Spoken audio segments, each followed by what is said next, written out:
Good evening, everybody, and welcome to the GDPSports High School Football Broadcast. Tonight's game is brought to you by the following sponsors. Frost, more than a century of serving Texans and now in the Frost Tower. Central Builders, the Ehrlich family is dedicated to the construction industry with coast-to-coast projects. The law firm of Thomas J. Henry, open 24 hours with legal experts on call. John Lester's Insure One, providing Texans with home and auto protection. By Randolph Brooks Federal Credit Union, a credit union that puts people before profits. By APIA Connected Investors, Shannon DeLon, providing insurance for real estate investors. BCFS, a beacon of hope for families around the world. REMAX, by Chris Collins, buying or selling a dream home in the real estate world. GPS of Texas, peace of mind for all drivers with installed tracking devices. Dr. Eric Kuhl, providing that $1 million smile with a future of dental health. By Gridiron Heroes, dedicated to assisting young men suffering from football-related spinal cord injuries. Cherry Hills Baptist Church, where the Lord provides the football field for eternity. By Mecca Sportswear, supplying the leather jacket of pride for your school and sport. Eagle Print, where San Antonians take their printing for quality and satisfaction since 1974. Also brought to you by one name that stands out in the San Antonio rental car business, Budget Car and Truck Rental on Sandow Road just east of 281 North. Good evening, everybody. Welcome to Friday the 13th. And we hope that it's not bad luck for you wherever you may be this evening. It may be bad luck for one of these teams. From Comalander Stadium, we will present the third week of San Antonio High School football. And this evening, our Grid Fest will feature the Laredo Alexander Bulldogs and the Roosevelt Roughriders, a school that displays the state championship trophy from 1995. It's another summer-like climate this evening with Gatorade and T-shirts in demand as GDPSports and Facebook propel the verbal description throughout the internet, as Coach Sergio Salinas will send his 1-1 Bulldogs against the 2-0 Riders of Coach Matt Carroll. This will be our fourth contest in just 2 weeks, and we have seen the schools from 26-6A and the NAISD struggle in the early against going. Some strong crosstown opponent. That's what we've had so far. In the opener 2 weeks ago, Brandeis blitzed Johnson as the Broncos displayed why they are ranked second in the city. And last Friday night, the Lay Volunteers staged a brilliant come-from-behind rally to stun the Brackenridge Eagles at historic Alamo Stadium. The kids of Closa snapped a 19-game losing streak, stunning the Brackenridge Eagles of Coach Willie Hall. Last night, the Smithson Valley Rangers were tougher than trying to chew jerky with loose dentures as they arrested, branded, and corralled the Madison Mavericks 44-0. Tonight, Roosevelt is at least a 10-point favorite over the Bulldogs from the border city. The Rough Riders are the only NAISD team to be 2-0, with their district buddies having 1-1 early records. This is the last non-district test for Roosevelt, as next week the nitty-gritty games begin, and the teams hope to travel the highway to the postseason. Our crew tonight features Chase Holly on my right. Mark Witherell is suffering from dental surgery. He'll return next week. Charles Vickers, Rob Hicks, and Walter Stoops. We'll return to the DeLon broadcast booth in a moment. This is high school Frost football on GDPSports. The most important team member isn't always playing in the game. Sometimes they hold a clipboard on the sideline. A good coach doesn't just call plays. They instill confidence in the individual and help the team overcome adversity. At Frost, we believe that good coaching in your financial life can accomplish the same thing. After all, if we believe in you and you believe in you, anything is possible. Frost. Opt for optimism.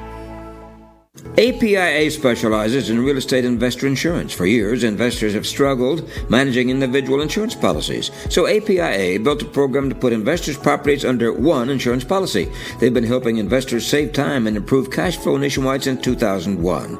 APIA has the flexibility to meet the unique demands of both investors and financial institutions. Call in the real estate asset protection experts today, www.apiaprotects.com, or call 877-752-2742. While some banks are slow to approve auto loans, RBFCU is hitting the gas. With one of San Antonio's lowest loan rates and fast online approval, you'll have more time and money to live life your way. Apply today at rbfcu.org. Subject to credit approval, rates and terms subject to change. Other restrictions may apply. Better rates. It's what we do at RBFCU. We are back at Comalander Stadium. Coach Carroll has the usual stable of speed merchants, and tonight we'll see how the Roughriders race past their first two opponents, defeating the East Central Hornets last week 50-35 and the Southwest Dragons in their opener. It is unusual to have the youngsters from Walsham Road leading the pack, but this could be the season. The Riders lead the district competition. It is a warm evening here at Comalander Stadium, named for Coach Jerry Comalander, whose 1976 Churchill team won the state championship. Jerry Comalander, who's a couple of seasons ago, David Flores, who directs the IT programming for Ken's TV, conducted a lengthy study of which team that won state titles from San Antonio might have been the best of all teams that wore the crown.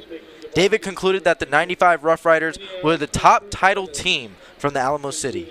Under Coach Brian Dawson, David said that team went 16-0 and was the only local team to ever win that many games with no losses.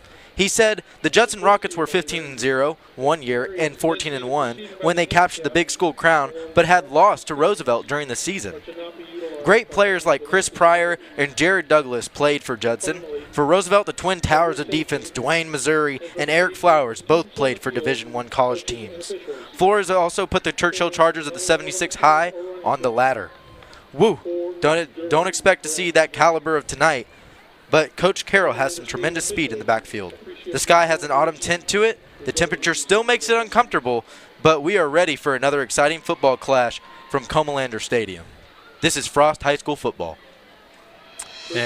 Hard work, dedication, commitment. Qualities that are found on a winning football team and qualities that you should look for in a contractor. Central Builders has conducted their businesses by these qualities for 25 years. The dedication has resulted in coast-to-coast clients who aim to build, remodel, and restore their large and small businesses. Many school districts and grocery chains, such as H-E-B, have selected CBI as their first string to implement and improve existing structures as well. Call CBI 210-590-0235.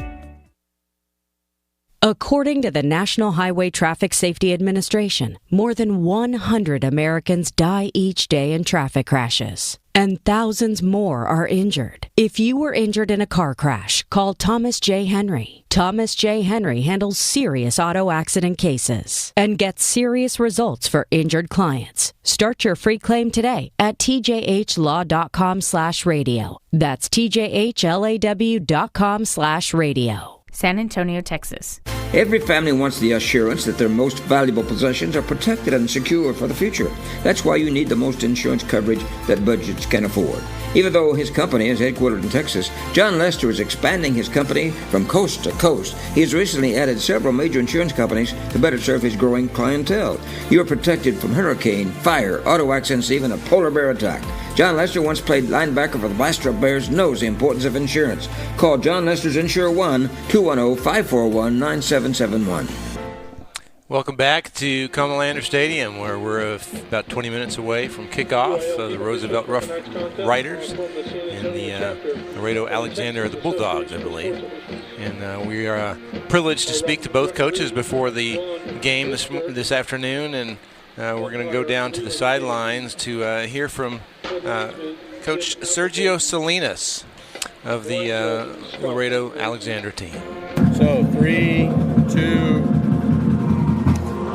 Matt Carroll, he's got the Roosevelt Roughriders off like Teddy Roosevelt charging up San Juan Hill. Congratulations, Matt. Great start. Thank you. Appreciate it. You have one of the biggest lines I have ever seen in the forward wall. These kids are huge. You know, that's something we never hear at Roosevelt. That's the first time. We do have some big kids and up front, and that's not normally when you play us. We're normally undersized, and so it's a good year for us. Makes a difference. You have some guys up front like that. I've talked to a few coaches. They say that you've got some speed this year. We have a little bit. We do. We have some skilled players. Folks like to focus on Six Owens, who definitely is a player to watch. And the good thing with our team is I feel like besides him, there's some other guys that we feel like can make plays for us and have a little speed to them as well. What do we expect to see tonight? Are you going to vary your attack? You're going to be probably passing or running more? We kind of want to do what we do, and right now we want to be able to establish a run game, and we're kind of the philosophy that we kind of want to throw when we want to throw and not when we're made to throw, and be successful moving the ball, doing it that way. Are you going to a 4-man front or 3-man? We're 3-man front. How come you like that 3-man front compared to the 0-4-3? Yeah, it's a size thing. We don't have defensively, we're not very big, but again, speed's in our favor. We got some quickness and speed, and we feel like with that 3-3 stack that we can apply a little pressure and move guys around a little bit and give offenses a little trouble with their offensive fronts a little bit and try to move guys around. Anyone on your team is going to be getting some college looks from scouts? Yeah, there's a few. I mean, I know Rashad Owens has 13, 14 offers already. 14, wow. Yeah, he's got quite a few. And Jalen Smothers, I like to think, is going to have an opportunity. Landon Foster on the defensive side. DeQuan Kendrick. We have quite a few guys that may have an opportunity to go play at the next level. What level, I'm not 100% sure, but I do think they're good enough to play at the next level. Rashad, what's he, about 4'5"? He is. He's a 4'5", 40 guy. He was, of course, track. He's a 3-sport athlete: football, basketball, and track. Went state last year in triple and long jump, and he's third place finished in the triple jump. Last year he kind of jumped out near 50 feet in the triple jump, and so he's a tremendous athlete. How's your youngster doing? Where is he now? I have two. The older one, the older ones, he's at New Mexico, and they actually they got a big task. They flew up to Notre Dame today. They're going to go take on the Irish, and so big task for him. But nonetheless, what a great opportunity for him to get in that stadium and play a little bit. And then I got another one. He's an 8th grader, so he's still waiting in the rings. He's over at Kruger Middle School, and so trying to get him catch his games as well. And so he's coming up here soon. Matt, you've done a great job with the Rough Riders. And I know that Brian Dawson would say, keep going, Matt. Absolutely. I appreciate it, and I appreciate him as well. Matt Carroll, head coach of the Roosevelt Roughriders. You're listening to Frost High School Football. And we are back at Comalander Stadium, where we will see, in short amount of time, the Roosevelt Roughriders and Laredo Alexander bash off to a good start. And maybe we'll see a really good game tonight, Walter. How about you? What do you think? I think Laredo Alexander it's probably one of the top schools in Laredo, and these kids, they love coming up to San Antonio to play and show what they have down from the valley. It's only 150 miles from here, and got a nice little crowd from Laredo that made the trek up here. Definitely. I was looking at the Laredo team warming up, and they got some big guys on their team. They definitely have some speed, too. I saw that they had some good receptions, and it looks like they have a good quarterback. So I think this game is going to be one of the better games that we see this season. Yeah, I agree with you, Chase, and they're getting ready to do the coin toss out on the field. We'll see who wins the coin toss. Nathan Vasquez, number 65, Pedro Garcia. So the coin toss is awaiting as we see the head referee shaking hands with the players. And he is about to pull out that magic coin of his as he discusses the rules. And as Gary DeLon returns with the Coca-Cola in his hand. So we will await the toss of the coin. I don't think Charles is out there to see at the field level, but we can see clearly from up here with Walter's binoculars that you can't see right now, but he is holding binoculars. Have we had the interviews yet, Chasey? We have had the interviews, sir. Okay. Here's the toss of the coin. As the players look down, it looks like Roosevelt has won the toss. And they will elect to defer. So that means Roosevelt Roughriders will get the ball in the second half, and Laredo Alexander will have the first go at an offensive run. Well, here we just tossed a coin, and it's referee Ron Isger. The umpire is Leland Page. Jim Applegate's the head linesman. The line judge is Scott Andrews. Thaddeus Chase is the side judge. Field judge is Michael Frank. And back judge is Lonnie Reese. And just a shout out to these guys. You know, they don't make a whole lot of money in high school officiating. But without them, we couldn't be up in the press box doing a ball game. And I want to really thank all the officials who give us their talent and time to be officials in this game. So let's go down now and talk to a great young man. I'm so impressed with this coach from Laredo, Alexander. By the way, it opened in 1994, and the reason it opened was because there was an overcrowded situation at Laredo United. It was named after John B. Alexander. He was 27 years old when he died in France during World War II. And so in his memoriam, they named the school after him. So let's go down and talk now to this great young coach, Sergio Salinas of Laredo Alexander. Again, 3, 2. All the way from Laredo, John B. Alexander High School. He's one of the bright young coaches in Texas. And we're pleased to have you here, Sergio Salinas. Welcome. Thank you. Glad to be here. You know, you started coaching at the age of 21. Even though you wanted to be a linebacker in college, you went to U of H, you walked on, and you changed your fortunes right there, didn't you? Yeah. I mean, obviously, you know, the coaching profession was something that, you know, at the end of the day you want to do when you can't play no more. You know, for me, coming out of high school, you know, I wanted to play college ball. When that didn't work out, you know, I hurried up and finished and graduated 3.5 years and started coaching. You know, couldn't stay away from the game, and you know, 17 years later, it just has a whole different meaning. You know, when I first started, it was all about football, and that's kind of what you thought about. You know, and as years go by, you realize that it's not about football. It's about growing young men and, you know, the influence you can be on these young men. Now, Laredo Alexander opened after Laredo United became overcrowded. Mm-hmm. So they said, well, let's start a program out there. So, 1994 it opened, and you might say it's really taken off in north side of Laredo. Well, you know, Alexander has a lot of tradition. You know, they've had a lot of tradition. They were the first high school in Laredo to win a playoff game, you know, back in, I believe it was 96, you know.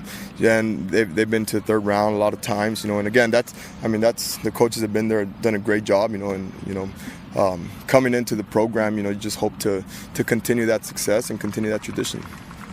When you look at the competition you have, you're coming into kind of a lion's den here, you know, coming into San Antonio and playing Roosevelt. My gosh, Sergio, I've never seen a team that's that big in a forward wall. Mm-hmm. Well, I think it's a great opportunity for young men, you know. And I mean, I remember when I was at the previous school, you know, we played steel 2 years, and you know, there's really, if you think about it, when you go into there, 3 things can happen.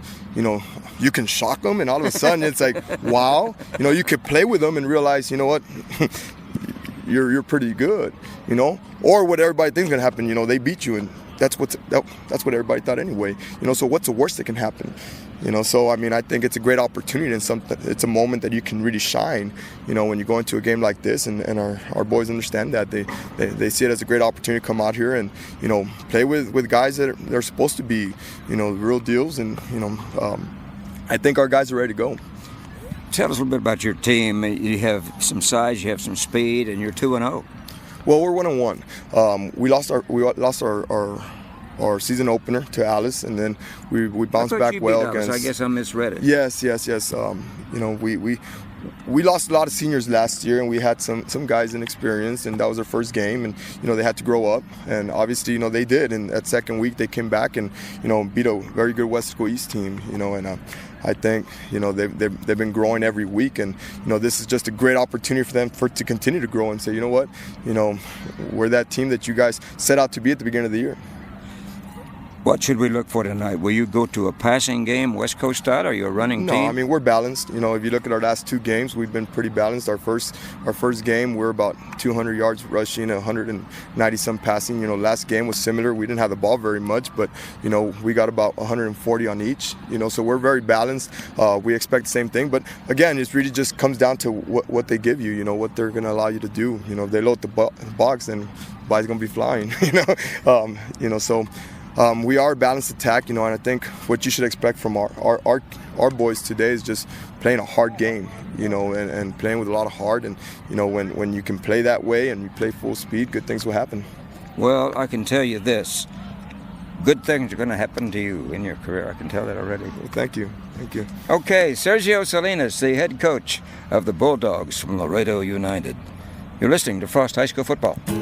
The most important team member isn't always playing in the game. Sometimes they hold a clipboard on the sideline. A good coach doesn't just call plays. They instill confidence in the individual and help the team overcome adversity. At Frost, we believe that good coaching in your financial life can accomplish the same thing. After all, if we believe in you and you believe in you, anything is possible. Frost. Opt for optimism. I really did enjoy visiting with Sergio Salinas, who was from Laredo, Alexander. Now let's look at the starting lineups. It will be the defensive unit for the Roosevelt Roughriders as they will kick off to the Bulldogs. This is the defensive unit now. It'll be Julian Anderson, a 6-foot, 200-pound junior at one defensive end. The other defensive end will be Jorge Butron. He is 5'11", 220 pounds. The inside tackles will be 6'5", 256-pound Antonio Iwagu and IWUAGWU, Iwagu. And he is a big kid. And then you have Nick Salazar, a 6', 175-pound junior. He is the rider, as they call him, in their D. And then the linebackers are Emmanuel Muhammad. He is 6 feet, 165. He's a senior. Josiah Carrillo, a 5'9", 170-pound supernat. He's a junior at middle linebacker. Right side will be Cranston Lockett, 5'10", 170 junior. Right cornerback is Zachary Fitzgerald. He's 6'2", 190 number senior. And then your safety men are Landon Foster. Or no, I'm not sure that's correct. Okay, Landon Foster is 6'1", 165 senior, and Jacob Garum is 5'10", 165 senior, and then on the other side it's a young man named Hobie Benavides. He is a senior, and he's 5'11", 171 pounds. So that's your defensive unit. Let's look at the offensive unit now for the visiting Bulldogs from Laredo, Alexander. Here is your quarterback. It is Jay Santos. And I apologize. I made a mistake today. I did not check my computer at the last minute. And Coach Salinas sent me the entire roster with heights and weights. I don't have them, so I said my apologies. It's Friday the 13th. And by the way, we just heard that the band from Laredo, Alexander had to go back home because their bus broke down halfway between San Antonio and Laredo. A second bus came to take them back, so they did not get to be up here tonight, and that's a shame on this Friday the 13th. So over at wideout on the left side is Matthew Hasso. Then this is the down people. It will be Jesus Vargas. Rigo Bento Rodriguez. Ricky Sanchez at center. You have Juan Guerra at right guard. Right tackle is Pedro Garcia. Tight end, Camilo Pedraza. So that's your starting lineup for those guys. Now, we've already heard how big the Roosevelt offensive line is. Did you see the line statistics? I did see the line statistics, but not only did I see the statistics, I saw it with my own eyes down on the field. When they were warming up, I just saw the size of the offensive line. Let's give you an example. Darian Cleveland, 6'2", 275 senior. He's left tackle. Left guard, Zach Ortiz, 5'10", 305 senior. Center is Antonio Price, 6', 220. He's a little guy, junior. Right tackle. Now get this. Right tackle, right guard first. Fenoris Gilbert, 6'1", 317 pounds on the Toledos, senior. Right tackle is Quentin Bryant, 6'3", 346, senior.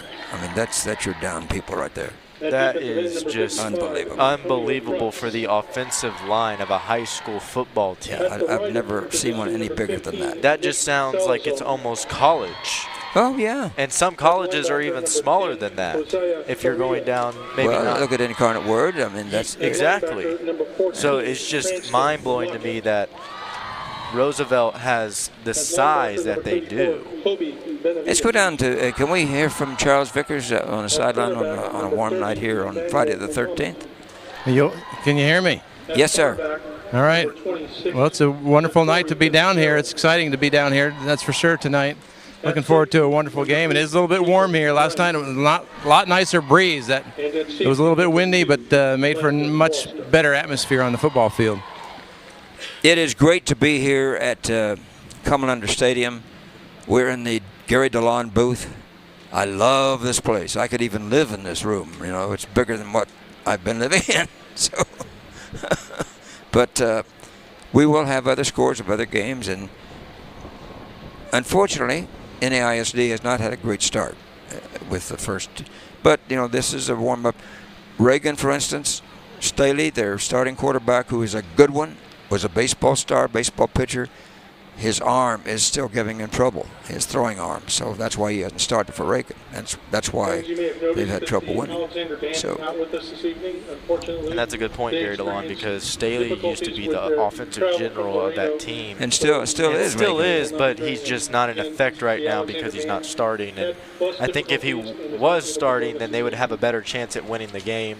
Definitely, because he was one of the weapons that they always used. And he's an excellent athlete and a good quarterback. So he is.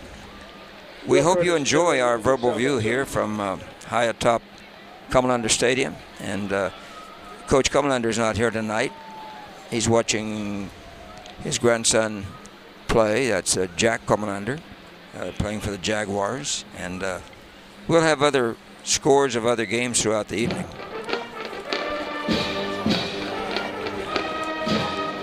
And it's Friday the 13th. Happy birthday today to a woman that I had a crush on for many years. Born in 1944, Jacqueline Bissett. Wow. Who is that? She was an actress that starred in Bullet with Steve McQueen.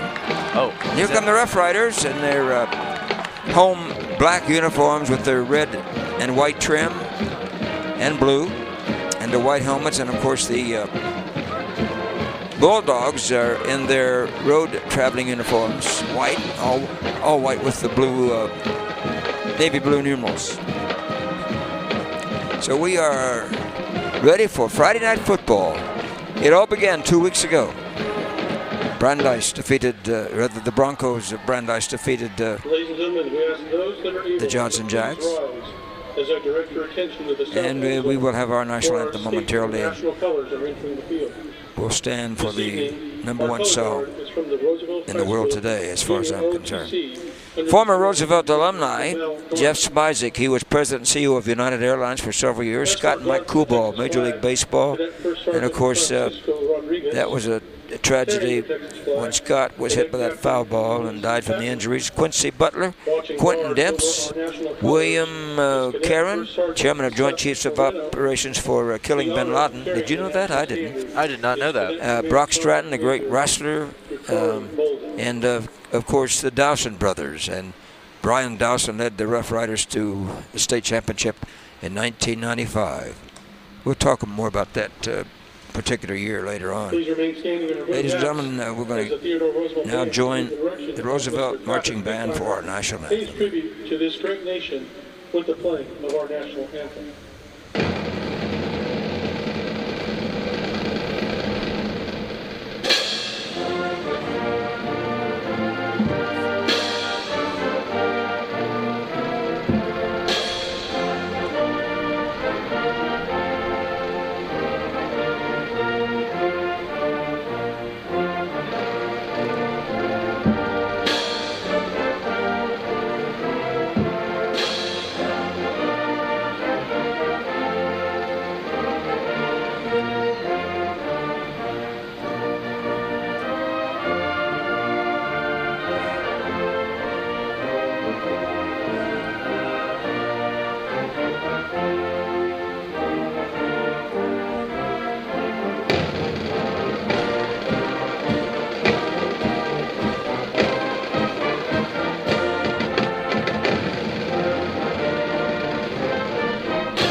Roosevelt Marching Band and national anthem. As we mentioned, the Laredo United, the Laredo Alexander band had to turn around and go home when their bus broke down halfway to San Antonio. So, unfortunately, they won't be here tonight. The coaches in Roosevelt history, 1966 began with Harry Landers, Wayne Baggett, Darrell Davis, Mike Crocker, John Ferrara, Marty Shaughnessy, Brian Dowson, Glenn Hill, Neil LaHue, and now Matt Carroll. And that's your string of coaches in the Roosevelt Roughrider history book. Well, Gary DeLon, it's a great night to play a game of football. 91 degrees, which is definitely maybe a lower side of the degree marks as we previously have had. Usually it's in the 98 degree, 99 degree range, or maybe even hundreds. And we had a rain 2 days ago that really saved the yard in my neighborhood. It didn't save my yard. Well, yours was too far gone. You never watered it. That's true. My yard is too far gone. Jose 7 will kick off. So here comes the Alexander team out of their big bulldog.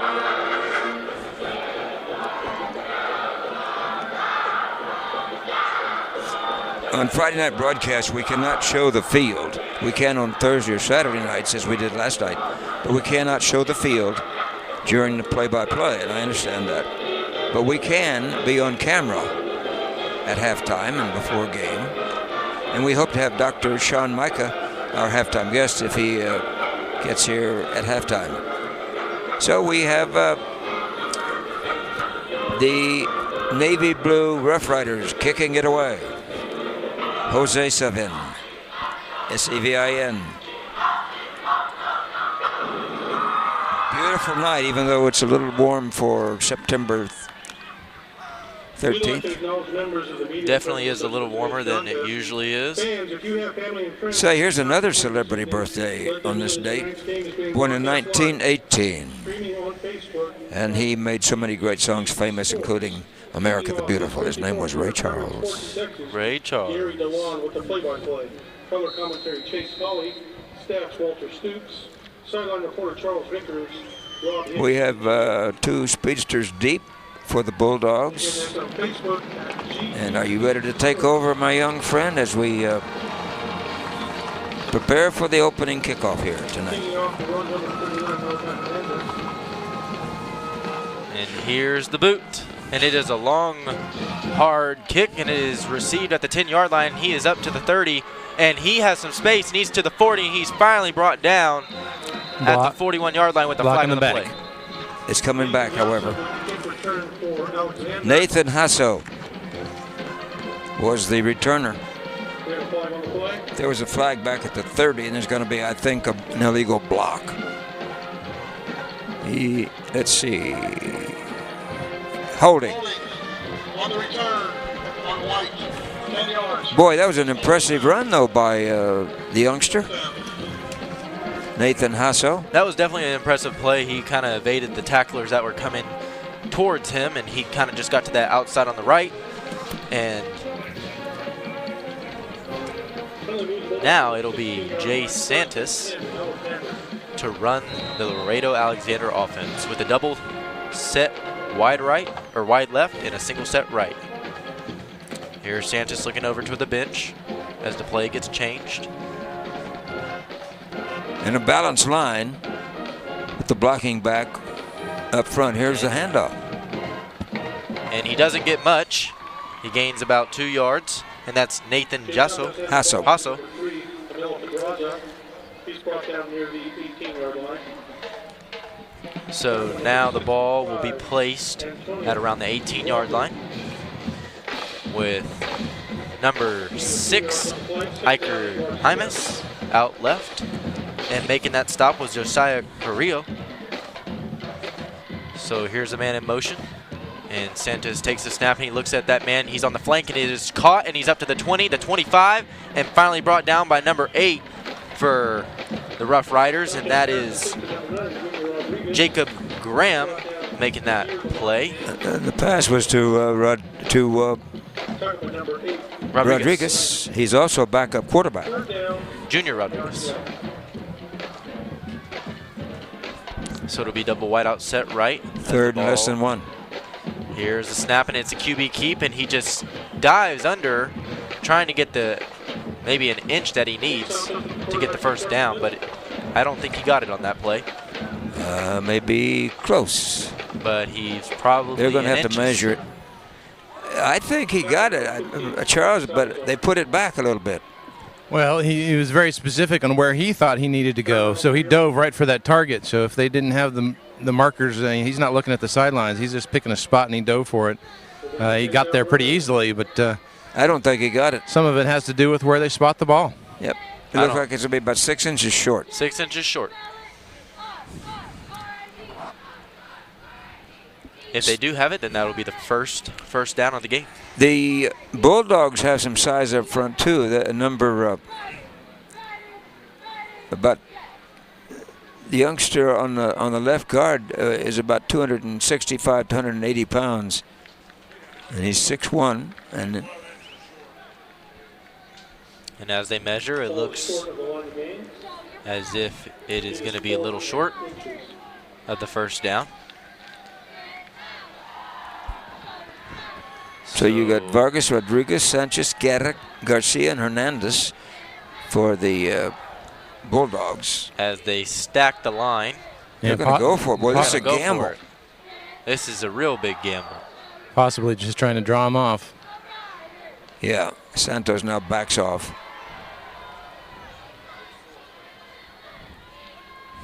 Here's Santos as he throws out on the wide right, and he dropped the ball. That was a first down, and he dropped the ball. He could have had the first down, Gary DeLon. That was a huge gamble for Laredo Alexander. It was Junior Rodriguez had it, Charles, right in his breadbasket. Yeah, it was a big gamble, and they executed it to some extent, but you got to catch the ball. All right, now look out. Jaden.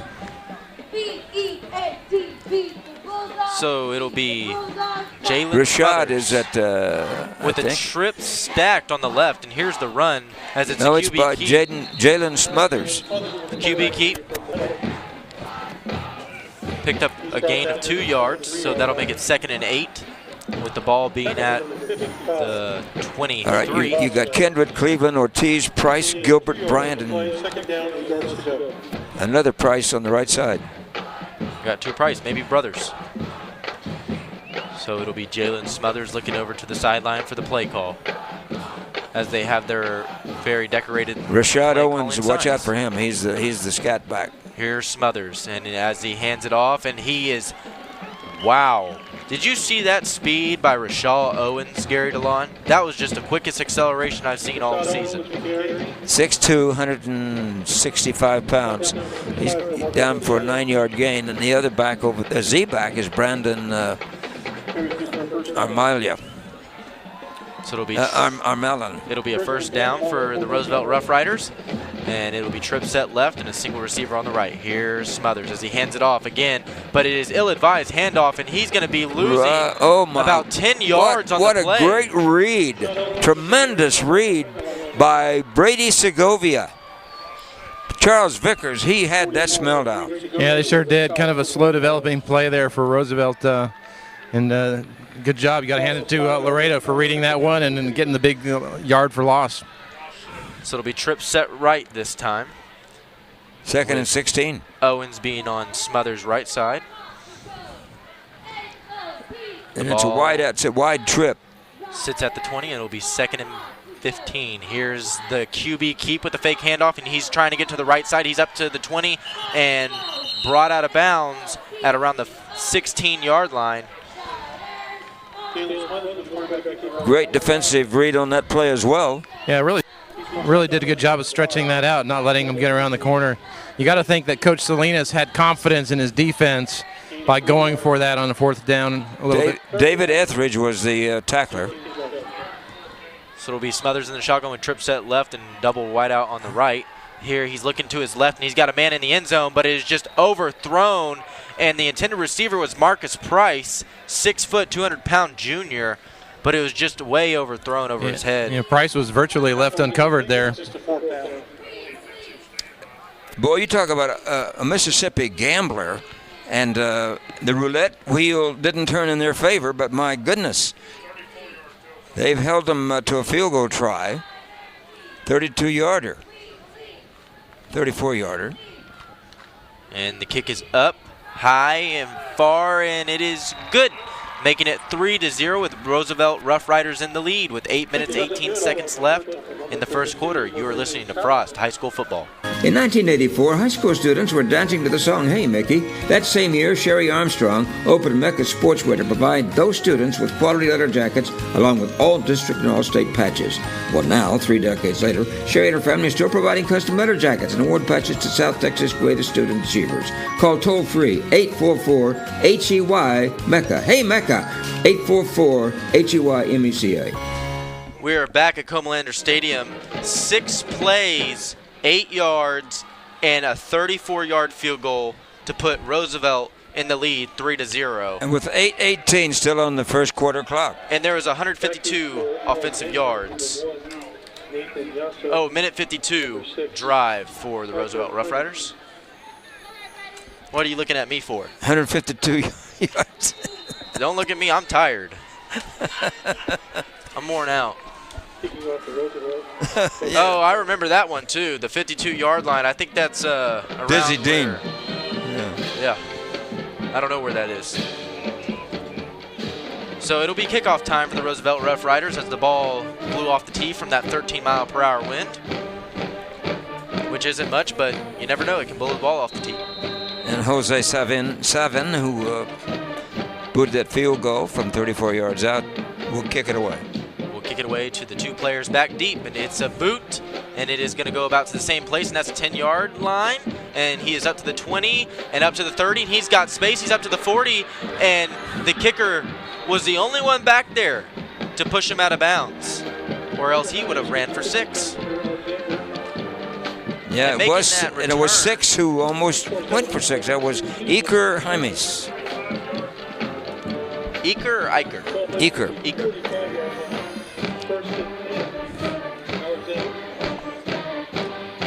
Yeah, he is fast, isn't he?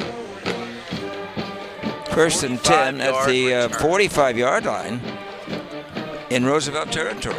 This is good field position for Laredo Alexander with a double wideout set left and a single receiver on the right. Let's see what Santos can do. As he takes the snap and fake handoff, he got time and he's throwing to a receiver and he's got a man open. It is caught. He's to the 5 and into the end zone for the touchdown. And that is number 14, and that's Jonathan Castillo.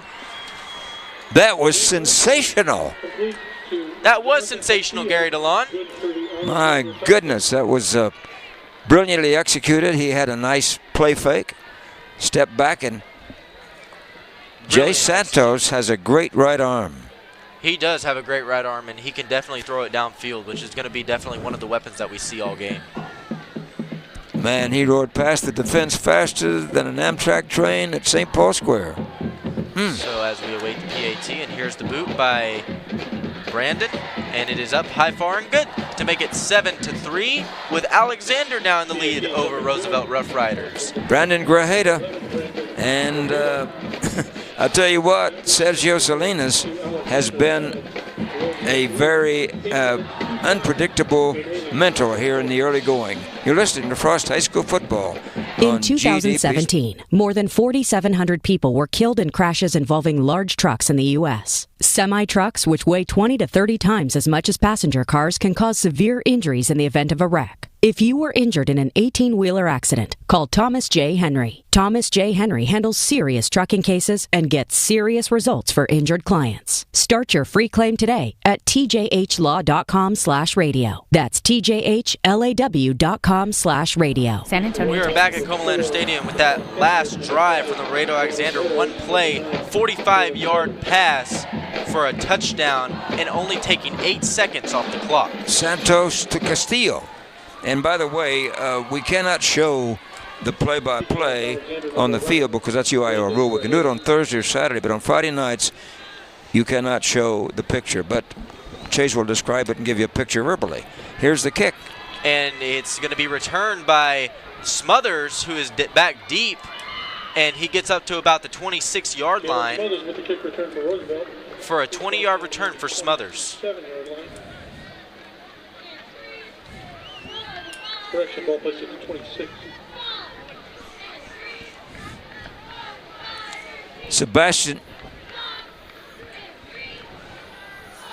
Sebastian Villa Gomez made the stop. So that'll be the Roosevelt Roughriders to see if they can answer back with a touchdown. With 7 minutes, 55 seconds left in the first quarter. Here's Smothers taking the snap. He hands it off to Owens, and Owens breaks free of the tackle and gains about 7 yards on the play, or 8.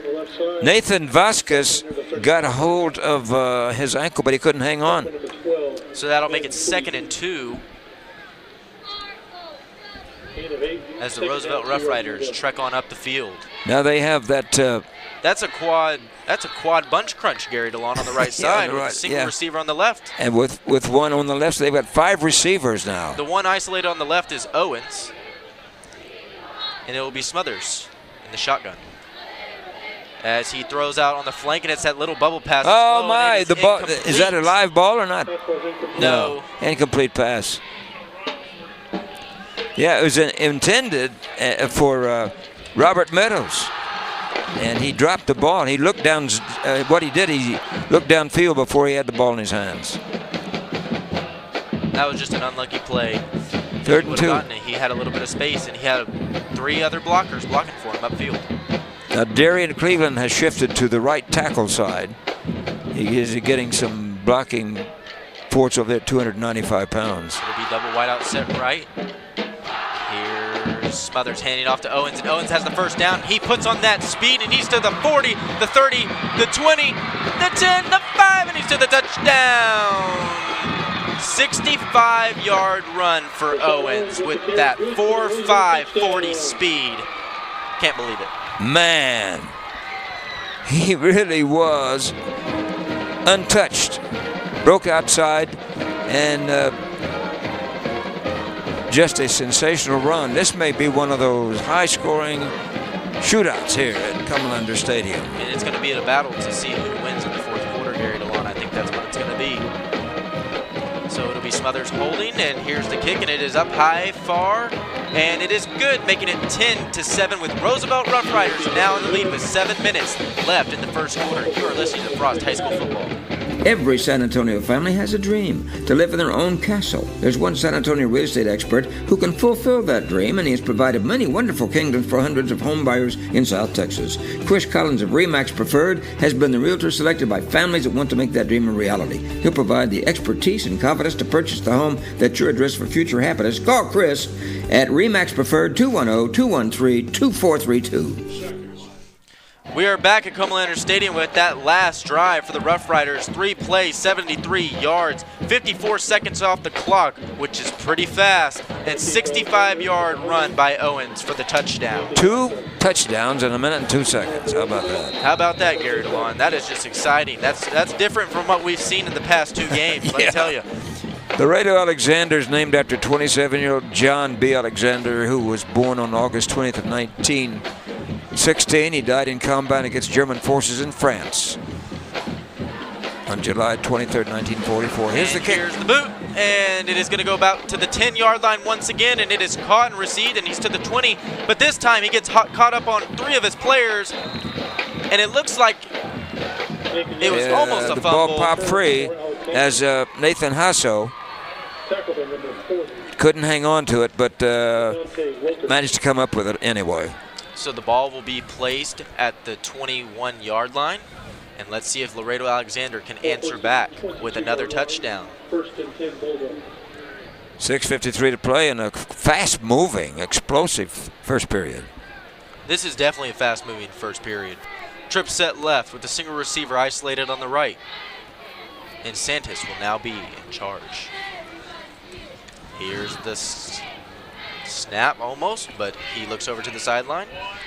And it's going to be just snapped at the time. Yeah, he was, I think, kind of nervous with the play clock running down, and it was intended for Junior Rodriguez out on the deep left flank, and it was high and overthrown. Santos seems to key on junior, as he is out in the flanks, and he seems to want to throw to him quite often. So it'll be a double wide out set on both sides, with a man in motion now. Here's Santos dropping back to pass. He's looking to his right. He's got a man, but it is way overthrown by The wind Santos. caught that one. The wind that it was intended downfield for Iker Jaimes. That little 13-mile-per-hour wind is really kicking in now as you see the flags whipping. Let's go down to our sideline. Well, it does feel a little bit breezier than it did at the kickoff, but I think Laredo's smart to take advantage of the fact that the wind is at their back. And I would anticipate that we're going to see a few more passes when they're facing this direction. Very good observation, Charles. 3rd and 10. So it'll be a double wideout set. Both sides now, a man coming in motion to the left side. And then it is Junior again. Now the pass is thrown. And Screen pass. First down. And making that reception was, I think, number 3. And that is Camilo Pedroza. And 11 yards picked up, and I think the guy that had a chance to get him, finally got him, was Xavier Paredes. But that's a first down. That is a first down with 6 minutes, 25 seconds left on the first quarter, and the clock is ticking. It was 3rd down and 10, and he got 11. So it'll be 1st and 10 with trip set left and a single receiver on the right. Here's Santos. Taking the snap and dropping back to pass. He looks to his left. Nope, he doesn't have it. He keeps and he runs and dives. His feet got tangled up there. He only gets about 2 yards. So that'll make it 2nd and 8. And waiting for him to put the move to him was Anthony Lear, I think, as he headed for the line of scrimmage. So it'll be the same formation, trip set left and a single receiver on the right. As a man now comes behind the line. Here is the handoff. And he has got space. He's got the first down, and he is finally taken down at about the 49-yard line. And that is Bruce Ferguson running the ball. Boy, they're opening some big holes. They are definitely opening some big holes against that defensive line for the Rough Riders. So it'll be double wideout set left. Here is the handoff. Hurry up offense. Now it's to Camilo Pedroza, and he gains about 5 yards on the play, making it 2nd and 5. It's a hurry up offense. This is a hurry up offense for the Alexander Bulldogs. So it'll be a double wideout set left and a single on the right. 2nd and 5. Here's Santos as he makes Carrillo motion out, and it's a little bubble pass on the left, and he's up and down at about the 35-yard line. Pedraza again. Give him a gain of 12 on that play. They definitely have some fleet feet on the Alexander side of the ball. Going toward the north, and that wind is really whipping now, Chase. But like Charles said, they're trying to take advantage of the wind. Maybe they won't pass as much. Maybe they'll try to run, try to confuse the Rough Riders a little bit. Bunch crunch on the left, with the double wideout set on the right. Here's Santos. As he drops back to pass, he looks to his left. He's being pressured by the Rough Riders, and he gets tripped, and he's tripped up. Just a great shoestring tackle by Nick Salazar. That'll be a loss for 9. So that'll make it 3rd and 19. So this is where the Alexander Bulldogs have to come up with something to get the first down. Yeah, he saw the pressure coming there from number 22, Julian Anderson, and he tried to get away from him, and that's when he got tripped up going the other direction. 3 minutes, 50 seconds left in the first quarter. Trip set right with a single receiver isolated on the left. Here's Santos dropping back to pass. He's looking to his right. He doesn't see anything. He's scrambling, and he is taken down by 4 Rough Riders in the backfield. And that's a loss of 1, so that'll make it 3rd and 20. Antonio Iwagu was the first guy to get to him.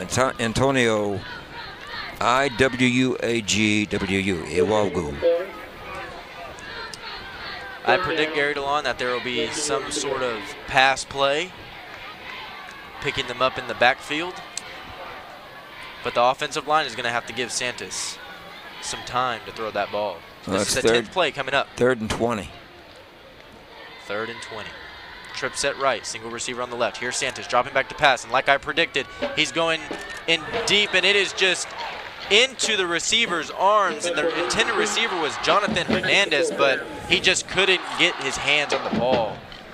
But he was open. Yeah, that was an easy 6. My goodness. Jonathan will shake his head over that. He was being applied pressure to, though. So this will be the first punt of the game by the Alexander Bulldogs.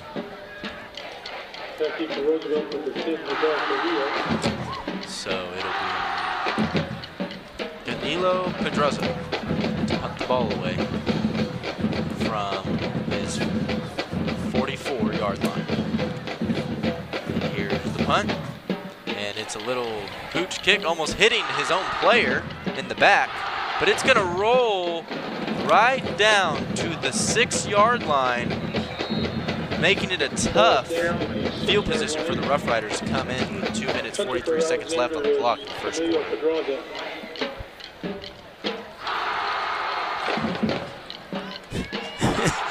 Nathan Hasso carried the ball to the sideline. I don't know if he wants it for a souvenir or what. The referee was standing waiting on it, and he just carried it over to the bench.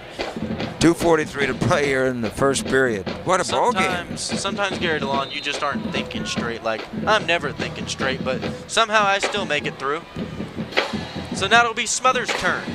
5-man front now.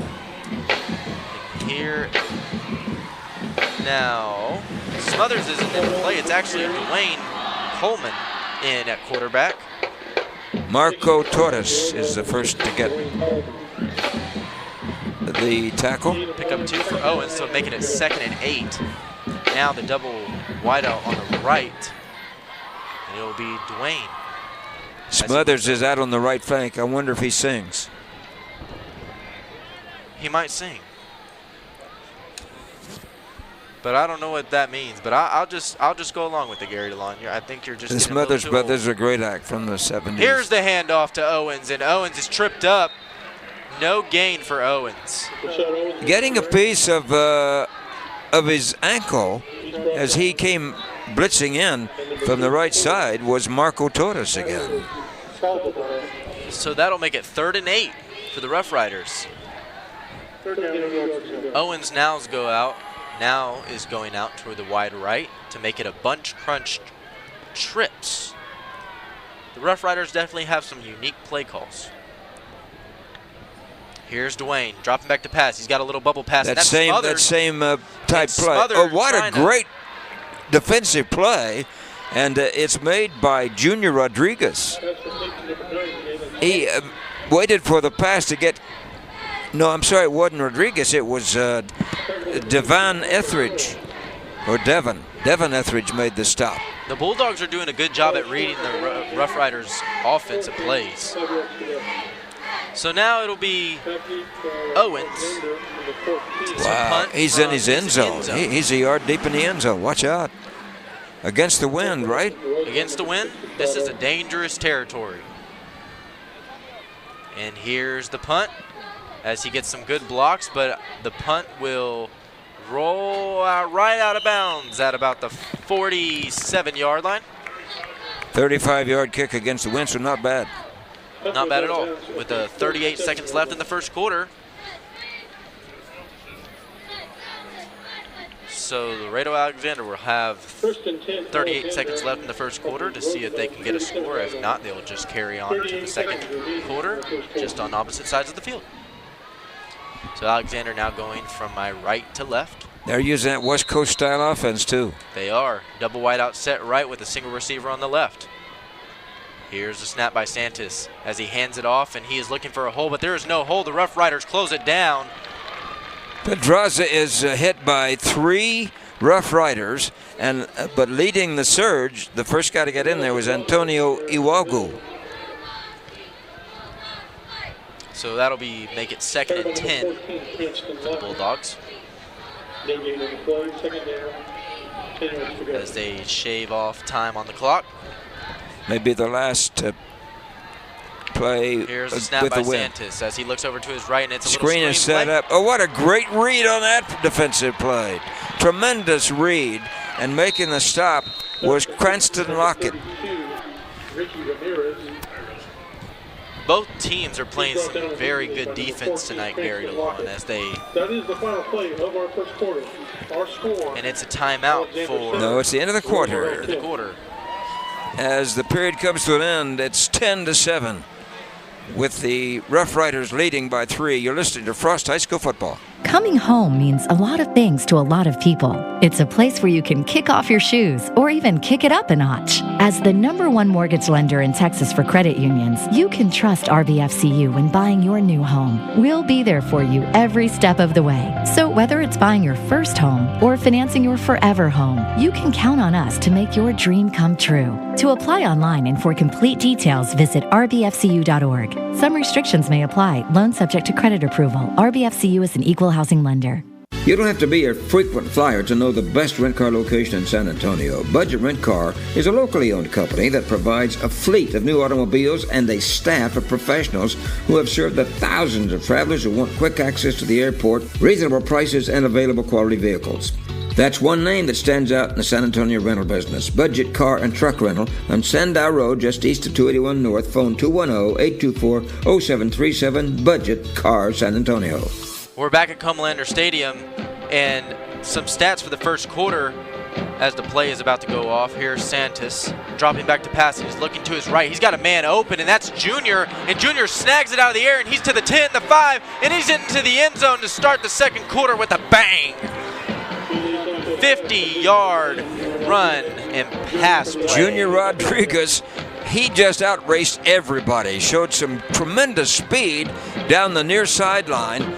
My goodness. And the defender appeared to be more confused than the composer of a health care bill. And boy, he needed all the help he could get on that one. As we take a little break for the PAT awaiting, here's first quarter stats. First downs for Alexander, 4. Rushing yards, 15. Passing, 74. Total for an 89. Here's the PAT, and it is up high, far, and it is good, making it 14-10 with Alexander in the lead with 11 minutes, 51 seconds left in the clock. We're going to stay right here. Third downs for the first quarter, 1 for 4 for Alexander. Fourth down conversion, 0 for 1. And punts, 1 for Alexander. Here's Roosevelt stats. 2 first downs. Rushing yards was 83. Passing was only 4 for the Rough Riders. Total making it 87. Third down conversions, 0 for 2. Fourth down conversions, none. And punting, 0. Penalties, 0.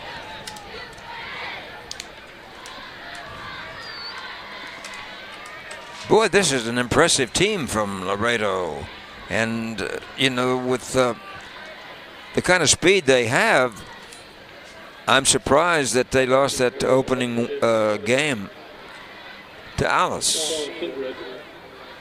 Well, when you talk about opening games, Gary DeLon, there was probably a lot of mistakes made in that first game that you don't repeat over again, as we had seen in the first game that we watched. And here's the boot. And it is a little pooch kick going to about the 25-yard line, and it is caught and received, and he is making his way to the left, and he is juking some players. He's to the 40, he's to the 50. There's one player, and he is finally knocked out of bounds at around the 44-yard line, and that is Edric Sullivan with the return for the Rough Riders. Man, he's got some speed. Both teams are very, very quick. Very, very quick and very, very athletic with a lot of agility. So that'll make it 1st and 10 with the ball sitting at the 43-yard line in Alexander territory. Here's Tripp set right with the single receiver on the left. Now at quarterback is Dwayne Coleman.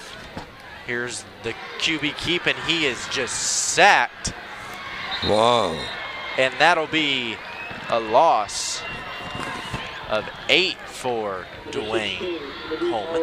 And making the rush was Alex Gonzalez. That was Luis Mario Alvarado, Gary, number 16, the defensive end, senior.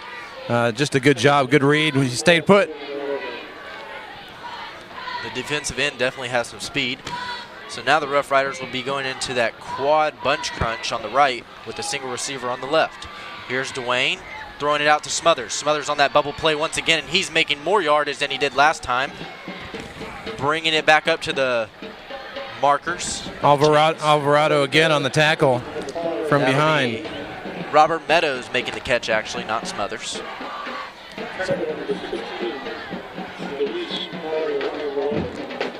So that'll be a pickup for 6 for Meadows. So now the Rough Riders will be in a double wideout set left with a single receiver on the right. And as Dwayne looks over to the sideline, now it will be trips set left. And moving over is Marcus Price. 3 seconds left on the play clock, and it is going to be a timeout for the Rough Riders. They just didn't have enough time to get that ball off Gary DeLon.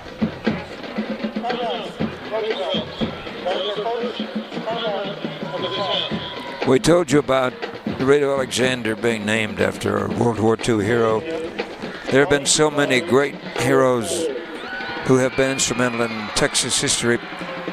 The most famous, perhaps, is Sergeant Roy Benavides, who saved 11 fellow soldiers during an attack in Cambodia during the Vietnam War. He was from El Campo, Texas. And then Audie Murphy, of course, most decorated soldier in U.S. history, was from Farmersville, Texas. John Lopez of San Antonio was also a Medal of Honor recipient, as was Bill Bordelon, who graduated from Central Catholic. And General Tex Hill, who was a member of the famous Flying Tigers. Tex lived in San Antonio, and his wife was popular realtor Maisie Hill. And then, of course, General Douglas MacArthur was a 1902 graduate of TMI. At one time, San Antonio was home to more retired generals than any other city in the country. Many of them had the privilege of, if you knew them, you were honored, and I was. General Preble, Carrie Deckard, Freddie Valenzuela, Frank Gaylor, Paul Myers, Robert McDermott, and many others. So it'll be trip set left and a double wideout on the right. Here is Dwayne dropping back to pass, and he keeps, and he's running. He's got speed, and he's got the first down. He's to the 30, and he trucks the defensive player at the 25-yard line. 19-yard gain. Etheridge makes the stop. And nice block there by Dadwan Kindred there, number 4 on the corner. Etheridge is shaken up and down and will be attended to on the tackle. It was almost a head-to-head. So we have a timeout on the field, and it's 10:09 to play here in the second quarter. Gary, I got a couple of score updates for you. In the first quarter, Steele is up 7-0 over Churchill. Johnson leads the New Braunfels Unicorns 14-7, and Reagan and Clemens are tied at 7-7. Well, those are two surprising scores, Reagan and Clemens, and then, of course, now we're seeing assistance as Etheridge has helped off the field. Got his bell rung a little bit. Hopefully he's okay, Gary DeLon. He's walking off on his own power. He's just a little shaken up.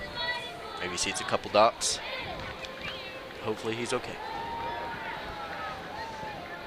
So it'll be the Rough Riders 1st and 10. Joseph Fat Vasquez is now at defensive end for the Bulldogs. So it'll be trip set right as the referee blows the whistle to resume play. Here's Dwayne looking over to the sideline as the play changes. Owens on Dwayne's right. Here's Dwayne with the snap, and he pitches it off to Owens, and Owens is to the 20, and he bursts through, and he's got the first down. He evades a tackle, and he's still on his feet, but is finally brought down with a gain of 12 on the play. The ball is going to be marked at around the 12-yard line. 7 carries for 90 yards. Nathan Vasquez and Marcus Saldivar make the stop. So it'll be a bunch crunch on the left. Here's Dwayne looking over to the sideline once again to see the play with their unique play charts on the sideline. Here's Dwayne. Takes the snap, and he looks to his left, and he's got a man. He's caught, and he's to the 5. Almost makes it to the 5-yard line, but is brought down with his ankle. and making that run and catch was Brandon Armelin. So that really good job by Armelin to fight off the block by number 4 and make the tackle and kept him out of the end zone. So that'll make it 2nd and 5. So it'll be trip set right with Owens isolated on the left. As the play changes, now the trips go from wide trips to that bunch crunch once again. Here's Dwayne. As he takes the snap, he looks to his left and he throws a little high ball to Owens, and Owens ran out of room in the end zone, but he could have caught it. But I don't know if there would have been enough room for his feet to be both in. Etheridge was it?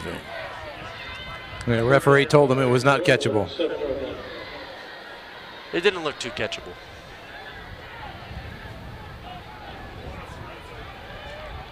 One of 3 third down conversions for the Rough Riders. Timeout. Alexander Laredo takes a timeout. With 8 minutes, 34 seconds left in the clock, 14-10, Alexander leads. That is Alexander. First timeout of this half. We'll take a quick break here. You're listening to Frost High School Football. The most important team member isn't always playing in the game. Sometimes they hold a clipboard on the sideline. A good coach doesn't just call plays. They instill confidence in the individual and help the team overcome adversity. At Frost, we believe that good coaching in your financial life can accomplish the same thing. After all, if we believe in you and you believe in you, anything is possible. Frost. Opt for optimism. Dr. Eric Kuhl played high school football, and he knows the importance of keeping your body in good condition to maintain perfect health. He also realizes that a portion of that health is maintaining dental hygiene. In today's society, your teeth are as important as eyes and ears. Gum disease can lead to other physical problems, and Dr. Eric Kuhl can advise, counsel, and demonstrate the best methods of dental maintenance. The office accepts most dental insurance policies, and you'll find a new friend, compassionate doctor as well. Call Dr. Eric Kuhl for an appointment at 210-496-1711 on 281. And don't forget, it's cool to have a great smile. Here's Dwayne with the handoff to Owens, and Owens has nowhere to go, but he picks up a gain. He picks up a gain of about 3 yards, but it will still be 4th and about 2. And the huge body of Alex Gonzalez makes the stop, and he's a big anchor in that defensive wall. The Rough Riders are looking like they're going to go for it. Less than 2. As they stack the line, and here is the little block, and Owens got the ball, and he dives over the offensive line and into the end zone for the touchdown. Wildcat. That's what Walter likes to call it. 7 minutes, 57 seconds left in the second quarter. 16-14, Roosevelt. Antonio Price was leading the charge. So we will await the PAT from the Rough Riders.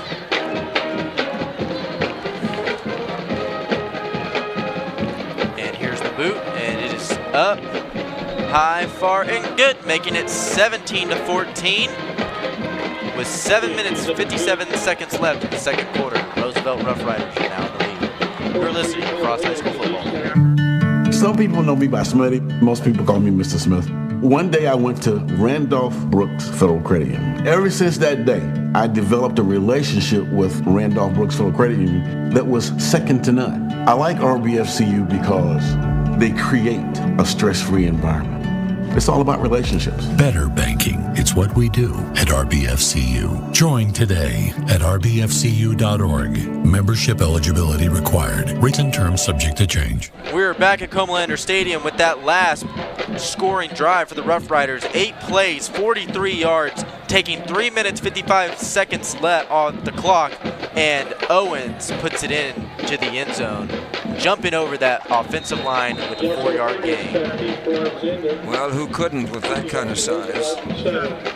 That was on a 4th down play, Gary DeLon. How about that? Dan Morris Gilbert, 319, 346 by Bryant on the right side. So it'll be boot time. And here's the kick, and it is going deep with that wind, and it is going to go rolling out of the end zone. First time that a kick rolls out of the end zone tonight, Gary. 7:57 to play here in the second quarter. Exciting ball game with two wide-open offenses using that West Coast style. So it'll be the Bulldogs' turn to see if they can answer back with another score. And I think it's going to be a fight like this all night, Gary.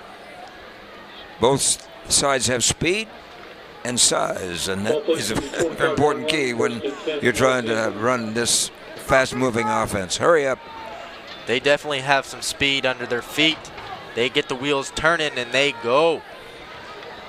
So it'll be double wide out set both sides. Now Santos in control. Here's the snap, and he's dropping back. He looks to the right, and he bullets it in there, and it is intercepted by the Rough Riders, and he's to the 5, and he's into the end zone! Ball was tipped, and going in with his Cranston Lockett. Cranston Lockett put it in his pocket, didn't he? Yeah, it was probably a late flag for that exact reason. It'd probably be a warning. Well, sometimes you just have to get one of those flags when you get too excited. Execution, execution, execution. That was a very, very good read by the defensive player trying to stay stationed. It was tipped, but he stood his ground, caught the ball, and turned on the Jets. He looked like Southwest Airlines over there. Cranston Lockett's 5'10", 170-pound junior. So here's the PAT, and it is up high, far, and good. Making it 24-14 with the Roosevelt Rough Riders in the lead now. 7 minutes, 50 seconds left on the clock. You're listening to Frost High School Football. Play the real estate investment game smarter by putting APIA on your team. They are the secret weapon for investors who own 5 or more rental properties. Their custom-built insurance policy allows investors to place their entire real estate portfolio under one policy with one renewal date. Real estate investors win by saving time and improving their cash flow. Call in the experts today. www.apiaprotects.com or call 877-752-2742. We're back at Comalander Stadium with that last play. 20-yard return off the interception. Interceptions get me fired up, I'm sorry. First turnover of the game, and that was Cranston Lockett to bring it into the end zone, making it 24-14. This is a team on both sides of the line of scrimmage that has speed. They have quarterbacks that can throw the ball, and of course you've got perhaps a little advantage with Rashad Owens. He is the high jump champion, I believe, in South Texas. Is he really? Well, then he is a very talented young man. So it'll be kick time, and here's the boot. And it is going deep and over the head and rolling out of the end zone once again. Our scene is Hero Stadium. It is a Friday night, Friday the 13th, and a fairly small crowd from Laredo. Unfortunately, the bus broke down carrying the band members, and they had to return and go back when a second bus transported them to Laredo. But it's still an exciting ball game. Very unlucky, but sometimes those things just happen. It's called adversity, Gary. I'm glad you told me that. I think you ran into a lot of adversity, and I sure run into a lot of adversity every day, especially with you. Yeah, it was a big break there by Laredo United as unsportsmanlike penalties going to cost Roosevelt 15 yards. Walter said that there's going to be a full moon at 11:43 tonight. The last harvest moon in 4 years, 5 years, I believe.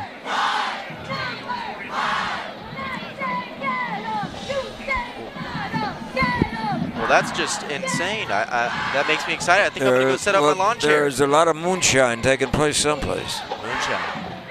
Old moonshine. Gary DeLon, what you know about moonshine? Well, the head referee blows his whistle. Little discussion with his line judge. 7:50 to go in the second. It is 24-14. Exciting first half of play. Very exciting ball game. It's really a change of scenery for what we have seen in the past few games. Yeah, this is a different play. So it'll be double wide out set right with the single on the left. Here's Santos now in control, hands it off, and he is up to the field, and that's number 3, and he gets the first down as he bangs into the defender. That's Pedraza once again. He's got wheels. Camilo Pedraza. He's got wheels, Gary. That's a gain in 12 for Pedraza. 7 minutes, 38 seconds left in the second quarter. Double wide out set right. Here's the handoff. Once again, going to the right side now, and it's a different runner, and that's Bruce Ferguson for the Bulldogs. So now the ball will be marked at the 43-yard line for a gain of 5. So that'll make it 2nd and 5.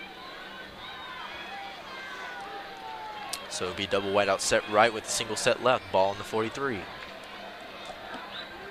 Here's a man in motion, and Santos now looking for the screen play, and it is batted down. Yeah, and I tell you what, he almost had another interception there, because waiting for it and smelling it out beautifully was Julian Anderson. Both teams are very balanced. They both have good offenses, and they have good defenses, making it very interesting to watch. Here's double wide out set right, single set left. Here's a man going from his right to left on the offensive line. And here is the handoff, and he has nowhere to go. That's Pedraza again. Pedraza didn't have any place to go, had no blocking at all on the left side on that play. And coming in from his linebacking spot was George Boutron. Boutron, not to be confused with Patron. And George is Jorge, but he calls it George and not Jorge.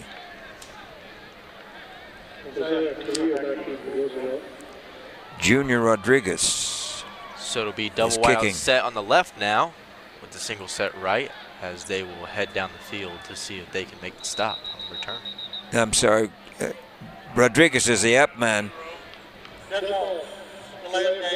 Delay of game. Rodriguez is the blocking back up close. Probably not. That means they can punt it farther and harder. More power. So it'll be punt time, as Alexander is getting ready. And here's the snap. And here's the boot. And it is a left-footed boot, and he shanked it way to the right, with the ball being placed at about the 36-yard line. So and Pedraza just didn't get a good feel of that ball. It looked like he was a little nervous as he received the pass back from center. And it is hard to kick in football. It's not an easy thing to do. So once you have to fill that position, it's a nerve-wracking position for sure. 9 yards on the punt. So now it'll be Dwayne as quarterback with Smothers as a receiver. Here's Dwayne rolling to his right. He's got a man, and it is just a little overthrown. And the intended receiver was number 36, and that's Gomez. Jackson Gomez Rose is his full name. So that'll make it 6 minutes left in the second quarter. It'll be 2nd and 10 with the ball on the 36. As Roosevelt looks over to the sideline, Smothers is on the left with Brandon Armelin on the right. Coleman is 5'11", 165 at quarterback. Here's Coleman handing it off to Owens, and Owens is looking for holes. He's got some, and he is making his way, and he's got the first down. Owens with the carry on the right side. So that'll be a first down for Owens, and he got a pickup of 10 on the play. And now it's a 5-man front imposed by Salinas, Coach Salinas, and trying to stop this surge by Roosevelt. And here's the handoff to Owens once again. He's got room, and he's to the 50. He almost slipped, but he's got more room, and he's to the 30, and still trying to be dragged down, and he's making way to the 20, and now he's finally brought down at about the 16. Rashad Owens with the carry. And Ben Puig finally had to come in and cement it. Since Owens is 6'2", you have to tackle him from below, and I think the Alexander Bulldogs were tackling him too high. So that'll be a 30-yard run for Owens. 10 yards was running in space, and another 20 was him trying to be tackled. Here's Dwayne with the handoff to Owens once again. Same play, but this time Owens is wrapped up. Got a gain of 2, though. He's brought down over 15-yard line. 139 yards on 12 carries for Owens. Marcus Saldivar was the underneath guy on the stop. So here's Dwayne looking over to the sideline. Smothers on the left with Brandon on the right. 5-man defensive line now. Here's the snap by Coleman. And it'll be a handoff to Owens, and Owens trying to trek through, and he gets another gain of about 3, so that'll make it 3rd and 4 for the Rough Riders. Jumping Jehoshaphat Vasquez makes the stop. Third down, 5 yards to go. So it'll be same formation. Here's Dwayne, almost in a hurry-up offense, but then looks over to the sideline for a second check. 4 minutes left in the second quarter. As the time winds down, the Rough Riders are trying to get a score before halftime. Here's Dwayne. Handing it off to Owens, and Owens has some room, and he's trying to get that first down. And he got a gain of 5, so I think that'll be a first down, and if not, it'll be really, really close. Well, he's gains 5, and he's stopped by number 5, and that's Devin Etheridge. So they're going to measure, I think, Gary. That big line is now just beginning to take charge of the offensive line of scrimmage because I think they're wearing down the defense a little bit. They're huge. They're huge. Do you not see them, Gary DeLon? I mean, the right side of the field is probably tipping, but then the left side balances it out. Yeah. Eight first downs. Biggest high school line I've seen in a long time. Me too. Here's Dwayne with the handoff to Owens once again, and he does a little spin move, and he's into the end zone.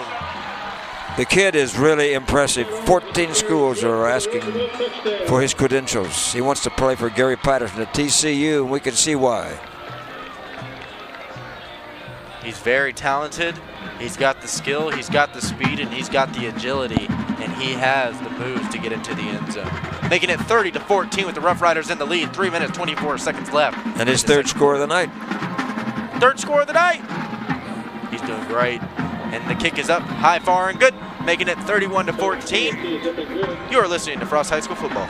In 2017 alone, 2.8 million U.S. workers were injured on the job. Construction, transportation, manufacturing, oil and gas, and agriculture were among the most dangerous industries for workplace accidents. If you were injured in a workplace accident, call Thomas J. Henry. Thomas J. Henry handles serious workplace accident cases and gets serious results for injured clients. Start your free claim today at tjhlaw.com/radio. That's tjhlaw.com/radio. San Antonio, Texas. That last scoring drive for the Roosevelt Roughriders at Comalander Stadium. 7 plays, 63 yards, 2 minutes, 51 seconds off the clock. And for Owens, punched it in there for the touchdown. Now he has 15 carries for 155 yards. He's doing great, ladies and gentlemen. And right now, the Rough Riders have put a leash on the Bulldogs. Can they put them in the doghouse? That's what they're trying to do here as we have 3:24 left. Going from my right to left, that's south to north here at Comalander. And here's the boot. And it is going to be a deep one, and it is going to go over his head once again and roll out of the end zone. Instant replay for the third time, Gary DeLon. Yep. So now the Alexander Bulldogs will have a chance to score before halftime and going into the locker room and trying to assess what they have done right and what they have done wrong. Well, with that kick going so high, it was high enough to stir the bats in the Alamo Dome attic. That's got to be pretty high to do that. That has got to be very high and really accurate. Let's go down to Charles Vickers as he's been watching all this swift action. Well, it's a great game so far. Laredo's really struggling to get their offense going. other than a couple big strike plays, and let's see if they can get something going before the before the end of this quarter. And it's not going to help by dropping some passes like that. They got to hold on to the ball and do things right. That's the third drop, and Camilo Pedraza, I mean, he almost had a loose ball. It could have another yard. It would have been a free ball. It'd been more of a lateral than a pass. So it'll be Santos in charge now. Double wide out set left, single set right. Here's Santos, takes the snap, and he hands it off, and he gets up the middle, and he has a hole, and he gets about a gain of 7 or 8 on the carry, and that is Bruce Ferguson running the ball. So that'll make it 3rd and 2 with 2 minutes, 59 seconds left as the clock ticks down in the second quarter. Alexander should be trying to score a touchdown before halftime. 1 of 5 for third down conversions for Alexander. Here's Santos. Looking over to the sideline now, trying to change the play. Coaches see something. Double wide out set left, single set right. Here's Santos getting ready as he takes the snap. And he QB keeps, and he goes to his left, and he's got room, and he's got the first down and dives. And the ball will be marked up 6 at the 36-yard line, making it another first down. That's 7 first downs for the Bulldogs. Pick up a 5 for Santos. So it'll make it 1st and 10, 2 minutes, 20 seconds left. The clock is ticking. They'll need to maybe speed it up a little bit in case they want to get into the end zone before halftime. Santos puts a man in motion, and it is a handoff, and it is a little reverse around the left side, and he gets about a gain of 9. Number 7 running the ball, and that is Jonathan Hernandez on the carry, coming all the way from the right to the left. So it'll be 1 minute, 50 seconds left in the second quarter. Here's double wide out set right, single set left. Here's Santos. He takes the snap, and he hands it off to Ferguson, and Ferguson has the first down, and he's going to the outside left, and he tries to get around, but the Rough Riders are there to secure. He should have gone on outside, and but he didn't go out of bounds. He gets the first down, but if he'd gone out of bounds, it would have stopped the clock, but they did it anyway. I guess they gave him out of bounds, Charles, because the clock is stopped. Well, they stopped the clock because of the first down. So it'll be 1st and 10. The Bulldogs trying to punch their way up the field. Here's Santos dropping back to pass as he fake handoffs. He's rolling to his right. He's looking for a receiver. He's trying to go long downfield, and he has nowhere to go and throws it out of bounds in desperation. Well, he's getting tremendous pressure from Edric Sullivan. The secondary for the Rough Riders were pressuring the receivers for the Bulldogs heavily, making there no targets. Each team has 2 timeouts left with 1 minute 15 seconds left in the second quarter. So Alexander might have a chance at putting it into the end zone. Your double wide out set both sides.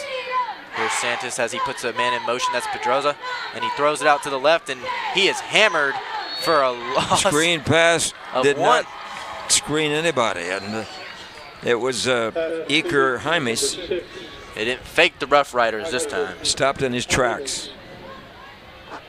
Loss of 1. It's kind of a misdirection screen there where they had all the big blockers go the other direction. And it just didn't work. The Roosevelt players just stayed put on their assignments. 2 of 6. 40 seconds to play. For third down conversions for the Bulldogs. Double wide out set both sides. Here's Santos. As he takes the snap, he's dropping back to pass, and he's got a man coming around, and that's the tight end. And got enough for a first down and complete to Hernandez again. No, he will be. No, I'm sure he's way short. Yeah. He only picked up 4. So that'll make it 4th down. They may decide to go for it. I don't know. Roosevelt called the timeout. Please put the game on to 23 seconds. As the clock gets adjusted to 23 seconds. So the Rough Riders will maybe make a stop on Alexander. Alexander will have to come up with some play in order to get the first down and maybe get into the end zone pretty soon. But they probably won't risk it.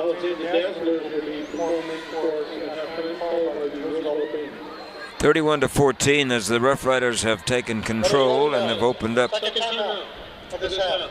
big lead over the youngsters from Laredo.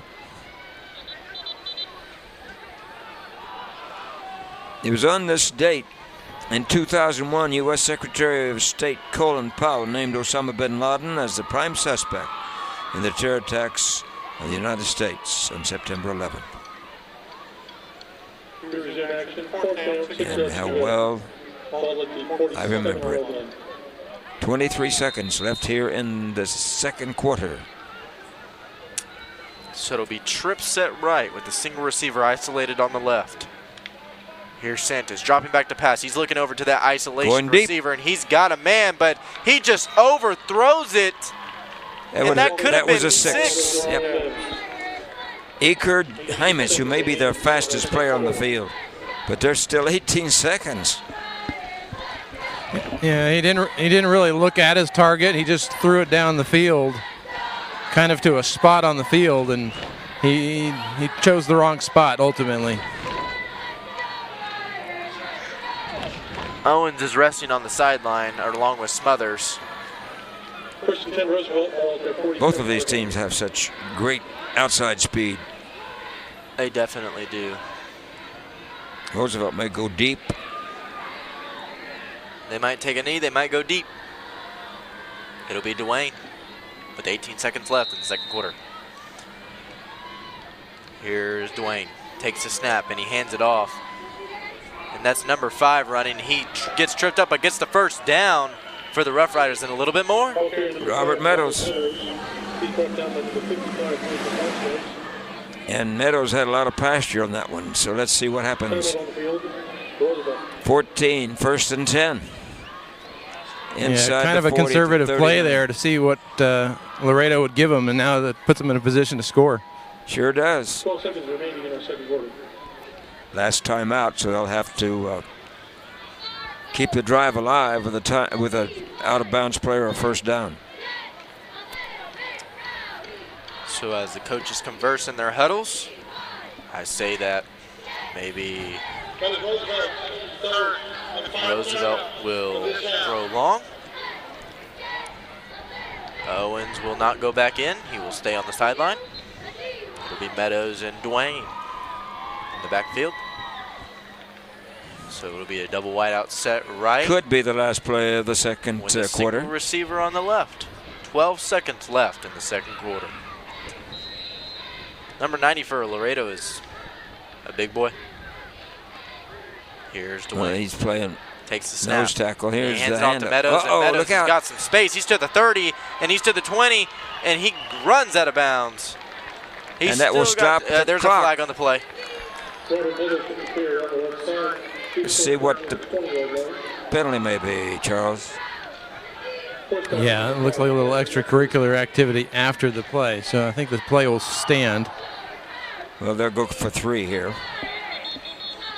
19-yard pickup. They'll go for 3, and if they make it, that'll make it 34-14.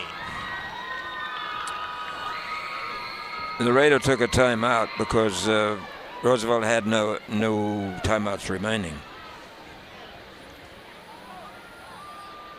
Almost conversion. And I think Sergio is trying to. Personal foul. Late hit, out of bounds on the defense. Wow. Half the distance to the goal. The ball be placed. That's a killer right there of a late hit. So this puts them in good field position. Well, they may just go for a touchdown I think they're here. just going to go for a touchdown. I think you're right. As they put Owens back in the game for one play. Let me guess, Owens. Well, they've got that big elephantine offensive line. Well, they've got time for 2 plays here if they do it Owens right. is going out into the right field. Yeah, 2 passes. So it'll be Dwayne taking the snap, looking over to Owens, and I told you it's going to be Owens, and knocked away at the last second. Wow, that's knocked good away by defensive number play. 12. Ben Puig. Ben Puig. 2 seconds left in the ball game. Halftime. As they bring in the field goal in the team. halftime ball game. Seemed like a full game. 31-14. Wow. Roosevelt has really opened it up here in the second quarter. 27-yard effort. And here's the boot. And it is almost blocked, but it is up high, far, and good. Making it 34-14. 0 seconds left in the second quarter. You are listening to Frost High School football. Whenever a young driver leaves for school, a game, or drives to the mall, parents want a peace of mind knowing where their youngster is located any time of day or night and when they'll be returning home. GPS of Texas provides that parental peace of mind with the high-tech tracking technology provided by Blake Stevens Company that can trace a vehicle from coast to coast and even to Alaska and Hawaii. A feeling of security and safety when GPS of Texas installs that device. Call Blake at 210-587-7634. The most important team member isn't always playing in the game. Sometimes they hold a clipboard on the sideline. A good coach doesn't just call plays. They instill confidence in the individual and help the team overcome adversity. At Frost, we believe that good coaching in your financial life can accomplish the same thing. After all, if we believe in you and you believe in you, anything is possible. Frost. Opt for optimism. In 2003, while playing in a football game for San Marcos Academy, Chris Canales, already offered a college scholarship, was involved in a tackle that transformed his life forever. He suffered a spinal cord injury and was left physically paralyzed, but Chris didn't allow the debilitating injury to affect his involvement with football. Since that time, Chris and Eddie have formed Gridiron Heroes, and now they have the support of many of the college coaches around the country, an organization helping players and families recover from catastrophic injuries. Gridiron Heroes. You can contact them at www.gridironheroes.org or call 210-849-9250. Coming home means a lot of things to a lot of people. It's a place where you can kick off your shoes or even kick it up a notch. As the #1 mortgage lender in Texas for credit unions, you can trust RBFCU when buying your new home. We'll be there for you every step of the way. So whether it's buying your first home or financing your forever home, you can count on us to make your dream come true. To apply online and for complete details, visit rbfcu.org. Some restrictions may apply. Loan subject to credit approval. RBFCU is an equal housing lender. We're back at Comalander Stadium with going into halftime, that last drive for the Rough Riders. 5 plays, 43 yards, with 18 seconds left in the second quarter, ending in the 27-yard field goal to make it 34-14.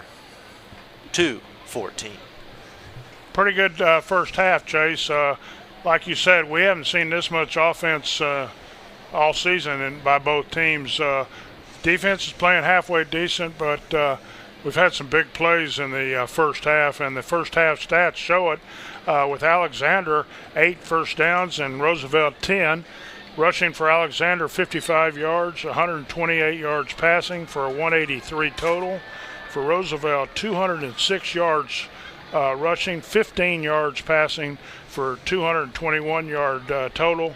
Third downs, 2 of 7 for Alexander, 1 of 5 for Roosevelt. 0 of 2 on fourth downs for Alexander, 1 of 1 for Roosevelt.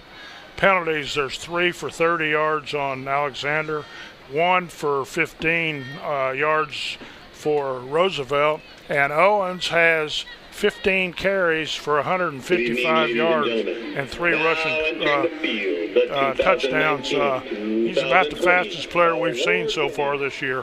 He is the fastest player we've seen so far, and definitely one of the best offensive players we have seen. He's got the skills, he's got the speed, he's got the moves, and the agility, making him able to jump over players, juke players, spin move off of players, anything that you could possibly think of he has done tonight, and he has showed a great performance out on this field. Well, that 130-yard run, it took 5 people to get him down, and they jumped on him like dog pile, and just to get him down. He's a strong kid. Definitely a strong kid, and being 6'2", it is hard to take him down if you tackle him from the top. That's what I learned back in playing football for 5 years. I learned that if you are trying to tackle someone that's bigger than you, and especially 6'2" or 6'3", and he's the running back, you better go for his legs, because I don't think you're going to have any luck pulling him down from his shoulder pads. Yeah, the shoulder pads, you're just going to bounce off of him. And Roosevelt changed quarterbacks and put Smothers out as a receiver, and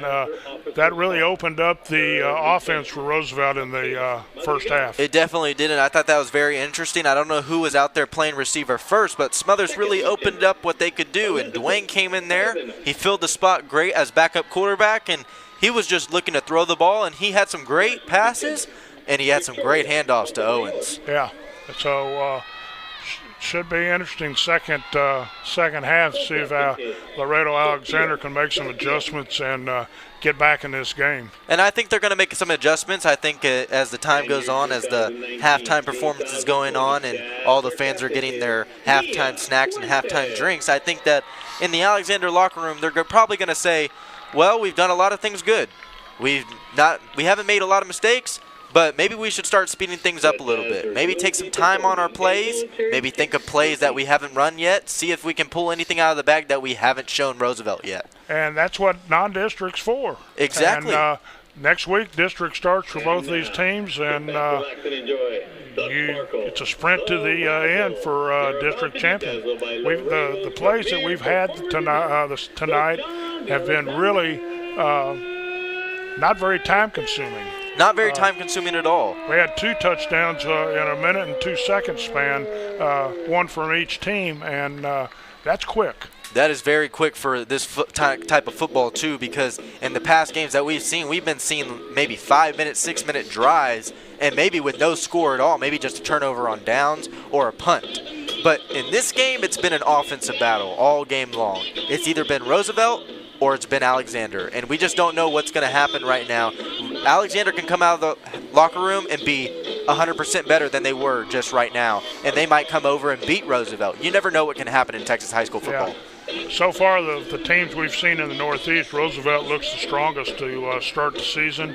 They'll be if they hold on to this lead, they'll be 3-0 to start the season. You don't want to get a big head.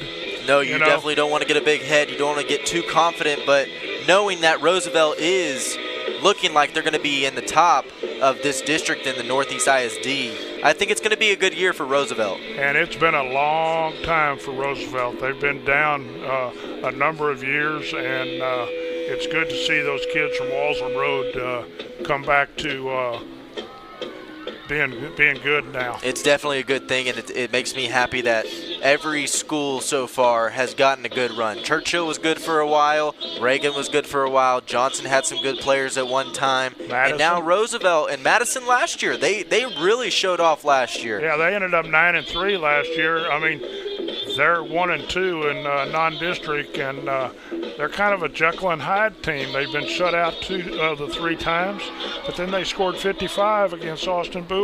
So you never know. You never know what can happen, and they make that might be non-district, but they may come into district and just play wonderful football, and they have worked out all the kinks, and they can do stuff with the ball that no other team in the Northeast ISD competition can. Yeah, so we'll just have to wait and see. And right now, the drill team, it looks like the pep squad is out on the field. The band hadn't been out there yet, so we've only got one band playing tonight since the unfortunate happening. The bus broke down from Laredo to San Antonio bringing the band, and they had to get another bus and go back home. And it's too bad because this is their only trip to San Antonio unless they make the playoffs this year. And that's one of those things that it's just adversity, Walter. You know, maybe your bus broke down for a reason, maybe not. That's true. But it's just one of those things. Maybe something worse could have happened instead of just a bus breaking down. Yeah. So you You'd never rather know. have the bus break down than have an accident. So 100% true. Let's take a break right now. This is Frost High School football. In 1974, it began as a small printing company with 3 employees and a hope for the future. Today, Eagle Print has soared into the business community with 30 employees and the most efficient high-tech and graphic equipment in San Antonio.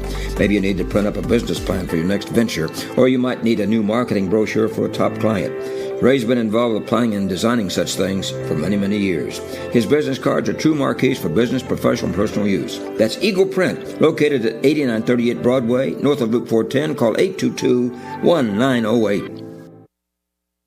According to the National Highway Traffic Safety Administration, motorcyclists are 26 times more likely to die in a crash compared to other motorists. Motorcycle accidents can cause severe injuries, from road rash and broken bones to spinal injuries, brain injuries, and death. If you or a loved one were injured in a motorcycle crash, call Thomas J. Henry. Thomas J. Henry handles serious motorcycle accidents and gets serious results for injured clients. Start your free claim today at tjhlaw.com/radio. San Antonio, Texas. Football has a long list of decorated heroes, yet it's the heroes that we encounter every day off the field that often make the greatest impact on our lives. For more than 75 years, BCFS has been a beacon of hope for children, families, and communities throughout Texas and around the world. Whether it's on the front lines of disaster response, providing medical care and shelter to survivors of hurricanes, tornadoes, tsunamis, or other emergencies. BCFS, a global system of health and human service nonprofits, making a profound difference in the lives of millions around the world. The most important team member isn't always playing in the game. Sometimes they hold a clipboard on the sideline. A good coach doesn't just call plays. They instill confidence in the individual and help the team overcome adversity. At Frost, we believe that good coaching in your financial life can accomplish the same thing. After all, if we believe in you and you believe in you, anything is possible. Frost. Opt for optimism.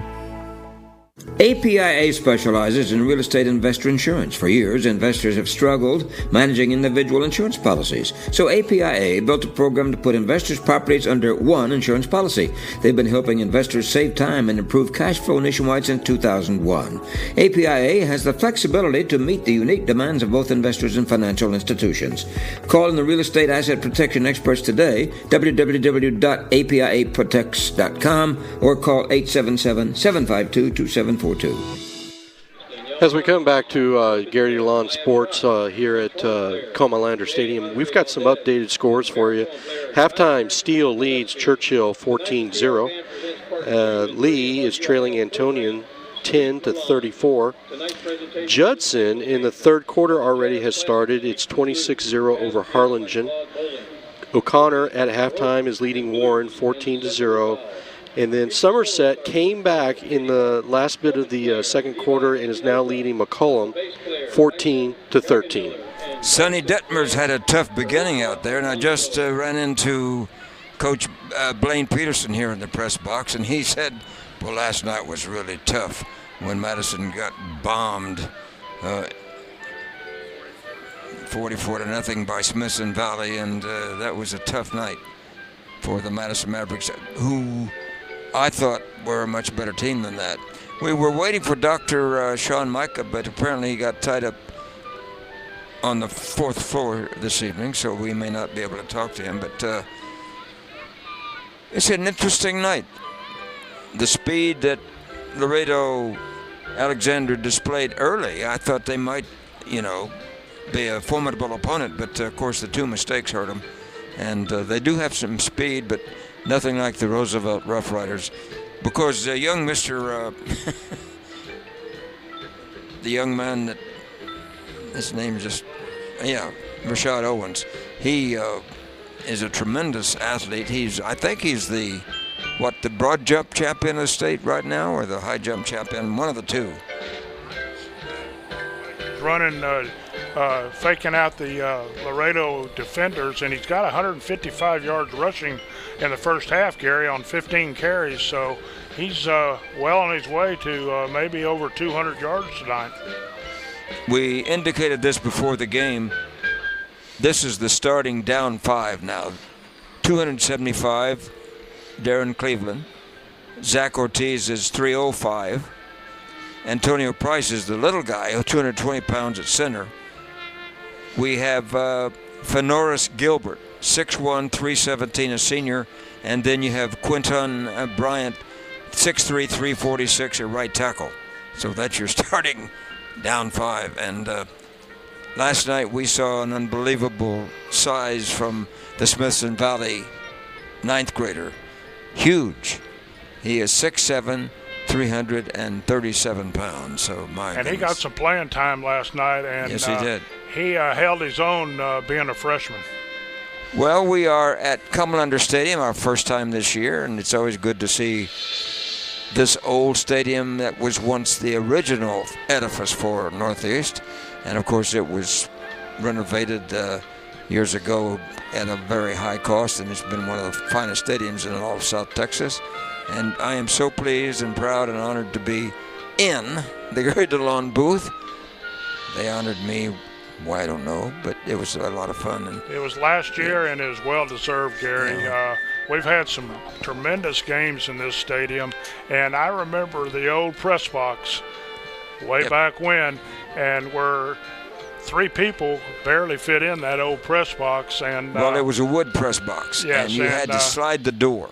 Tonight, and this press box looks like a hotel. Well, it is to me, because I've been living in cramped quarters lately with renovation going on at my house. But anyway, it's a great stadium, and last year they finished McKinney Stadium. It was the newest in the state, and it was the second highest cost for a new stadium after Allen. Allen was, I think, the richest, and it was mega millions, but it's a very beautiful stadium north of Dallas. We are at halftime, and 34-14 is the score, and it's going to be another racehorse-type second half. I can feel that already with the speed that both sides of the ball seem to prevail with the young man who is no doubt going to be an all-state candidate. And Rashad Owens has been courted already by 14 schools across the country, not only TCU, but others as well. But he leans toward TCU right now. So let's take a timeout, and we'll be back in just a couple of minutes. You're listening to Frost High School Football. While some banks are slow to approve auto loans, RBFCU is hitting the gas. With one of San Antonio's lowest loan rates and fast online approval, you'll have more time and money to live life your way. Apply today at rbfcu.org. Subject to credit approval, rates and terms subject to change. Other restrictions may apply. Better rates. It's what we do at RBFCU.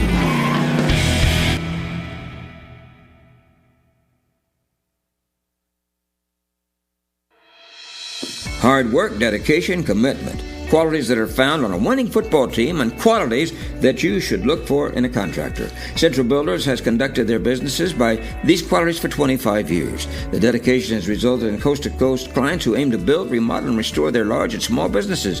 Many school districts and grocery chains, such as H-E-B, have selected CBI as their first string to implement and improve existing structures as well. Call CBI 210-590-0235. According to the National Highway Traffic Safety Administration, more than 100 Americans die each day in traffic crashes, and thousands more are injured. If you were injured in a car crash, call Thomas J. Henry. Thomas J. Henry handles serious auto accident cases and gets serious results for injured clients. Start your free claim today at tjhlaw.com/radio. That's tjhlaw.com/radio. San Antonio, Texas. Dance team. Tonight the Patriots and Dazzlers are joined on the field by special family member that each dance team member has chosen to honor. The Patriots and Dazzlers would like to thank their moms, dads, aunts, uncles, or close family friend that have provided guidance, love, and encouragement that has helped shape each of these dancers into an outstanding individual that they are. Let's welcome all of our performers onto the field. Patriot officers are Colonel Emma Turner, Major Marissa Trejo, Lexi Esparza, and Savannah Esparza. Patriot of the Week is Geraldine Zavala. Dazzler officers are Captain Sofia Ramirez, Co-Captain Sarah Russer, Lieutenants Maria Rodriguez, Amaria Carmillo, and Jasmine Cisneros. Dazzler of the Week is Faith Cantu. Cheerleader captains Paola Munguia. Cheerleader co-captains are Diamond Torres and Brianna Garcia. Cheerleader of the Week is Liv Martinez. Cavaliers in the week are Andrea Salazar and Brianna Miles. Now the Patriots, Dazzlers, and family members will perform to Twist and Shout.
Roughrider fans, you know what time it is. It's time to get on your feet and put your hands together as the Theodore Roosevelt High School Band plays the TR fight song.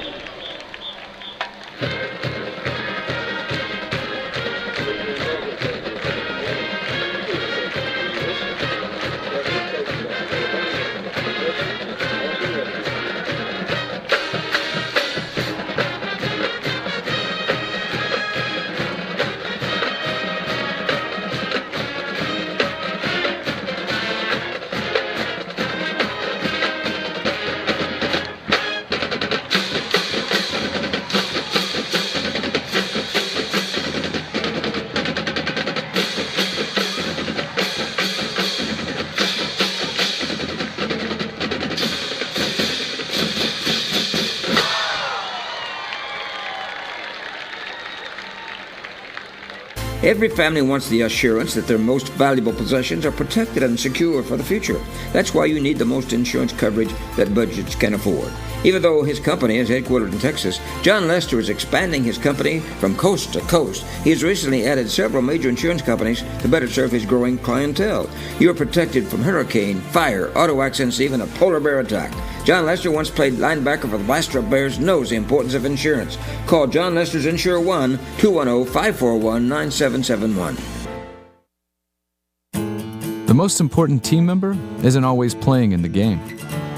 Sometimes they hold a clipboard on the sideline. A good coach doesn't just call plays. They instill confidence in the individual and help the team overcome adversity. At Frost, we believe that good coaching in your financial life can accomplish the same thing. After all, if we believe in you and you believe in you, anything is possible. Frost. Opt for optimism. In 1984, high school students were dancing to the song Hey Mickey. That same year, Sherry Armstrong opened Mecca Sportswear to provide those students with quality leather jackets along with all district and all state patches. Well, now, 3 decades later, Sherry and her family are still providing custom leather jackets and award patches to South Texas' greatest student achievers. Call toll-free 844-HEY-MECCA. Hey Mecca, 844-HEY-MECA. In 2017, more than 4,700 people were killed in crashes involving large trucks in the U.S. Semi-trucks, which weigh 20 to 30 times as much as passenger cars, can cause severe injuries in the event of a wreck. If you were injured in an 18-wheeler accident, call Thomas J. Henry. Thomas J. Henry handles serious trucking cases and gets serious results for injured clients. Start your free claim today at tjhlaw.com/radio. That's tjhlaw.com/radio. San Antonio, Texas. Hey, welcome back to Comalander Stadium, where the Roosevelt Roughriders are up 34-14. Really dominant half by the Roughriders. Walter, just we can summarize it by it's the Rashad Owens show. Yeah. And there was a couple big plays there for Laredo United. They took the first possession, but didn't really do much with it. And then Roosevelt, again, didn't do much. They got a couple plays and had to give the ball back to Laredo, and Laredo was actually able to strike first. And so that looked like things were going to go their way.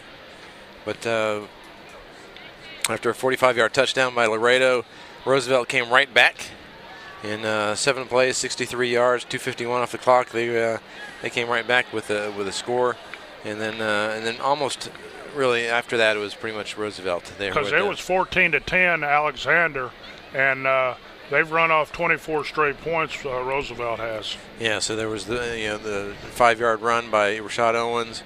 Then there was an interception. 20-yard interception for a touchdown. Turned around, and then that last touchdown before the half. Welcome back to Roosevelt Roughriders. Both teams are getting ready to come back on the field. Roosevelt's coming back on the field.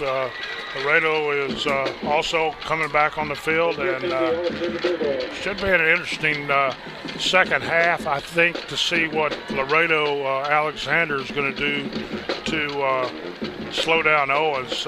We talked during the halftime breaks, and we think they're going to key on Owens a little bit more in the second half. Yeah, I don't think they have really much of a choice. Owens has done the most damage. What I would think is dare the rest of the team to beat us, because they've got to stop him. And so obviously they've made some attempt to do that, but I think now they can have some sort of game plan to wrap him up, tie him up at the line of scrimmage, and they've got to get their offense on track. They've been really consistent. They've had a little bit more success throwing the ball. Yeah. So right now Roosevelt's going to take the opening kickoff here in the second half. They deferred at the beginning of the game after winning the toss, so they've got the luxury of really to add on to this score. So depending on what they do, if Laredo makes a good stop and they can score, they're right back in. Right, and they're getting ready to kick it off right now. All right. Roosevelt's out on the field. Laredo United ready to take the field. And we're going to bring Gary and Chase back into the press box. And they're going to take over. So, we have one positive score for a team in NAISD tonight. And who is that, Gary DeLon? Other than this one, of course. Well, Johnson is winning. Oh, that's good to hear, old Coach Ritt. And that's where Coach Comalander is watching Jack Comalander play, and we're ready to go in the beginning of the third quarter. It's a little pooch kick. Almost an onside kick, and I think Alexander might have gotten that. No, it's going to go to Roosevelt, I think. Kick recovered by Roosevelt. Oh, well, they tried. And that was Edric Sullivan for the Roughriders, and now they go to the offense again, leading 34-14. We hope you enjoy our verbal view from high atop Comalander Stadium. So the ball will be placed at the 41-yard line for the Roughriders to come out and see if they can make something of this. And Owens will be on the sideline at this play with Meadows in at running back, which is very surprising. I thought Owens would be in there, but I think they're trying to give him as much rest as possible. Dead ball. Well, they've got The offense. 5 yards. Robert Meadows in. He has 4.5 speed as well, and that's a penalty against the Roughriders. Back to the 36-yard line. Gary DeLon, can you restate those UIL rules for Friday Night Lights? I don't know the rules. You just can't. For broadcasting? You cannot show the picture on Friday nights. Of the field of Field of play. And here's the reception, and it is the first down. And there's 2 flags on the play, but he is finally getting drug out of bounds, and that's Smothers. It was a great reception by Jalen Smothers. We told you he's another speedy back, and they're bringing it back. He started off as the quarterback, but now he's in at receiver with Dwayne. He did. It just wasn't his game for the quarterback scene. 5 yards from the previous spot. Repeat the down. So that was a big game, but it's going to come back, and it'll be 1st and 15 now. Matthew Gutierrez checks in offensively. It'll be 1st and 20. No. Well, no, it's back to the. I thought it was a. It's back to the 31, Gary. That's a 20 yards. 20 yards until a first down. 2 5-yard penalties to start the third quarter. And there's a injury and timeout. So it's one of the defensive backs, I think, for Laredo. And he seems that it is in excruciating pain because he keeps shaking his head up and down. Let's take a timeout while these being administered to. You're listening to Frost High School football on GP Sports. Every San Antonio family has a dream to live in their own castle. There's one San Antonio real estate expert who can fulfill that dream, and he has provided many wonderful kingdoms for hundreds of home buyers in South Texas. Chris Collins of RE/MAX Preferred has been the realtor selected by families that want to make that dream a reality. He'll provide the expertise and confidence to purchase the home that's your address for future happiness. Call Chris at RE/MAX Preferred 210-213-2432. Coming home means a lot of things to a lot of people. It's a place where you can kick off your shoes or even kick it up a notch. As the #1 mortgage lender in Texas for credit unions, you can trust RBFCU when buying your new home. We'll be there for you every step of the way. So whether it's buying your first home or financing your forever home, you can count on us to make your dream come true. To apply online and for complete details, visit rbfcu.org. Some restrictions may apply. Loan subject to credit approval. RBFCU is an equal housing lender. Dwayne with the handoff to Meadows, and it'll be a no gain on that play at Comalander Stadium with 11 minutes, 22 seconds left in the third quarter. Luis Mario Alvarado makes the stop. And they gave him 1 yard. Etheridge was the shaken up player, Devin, for Alexander, but walked off the field under his own power with the gimpy right leg. So it'll be,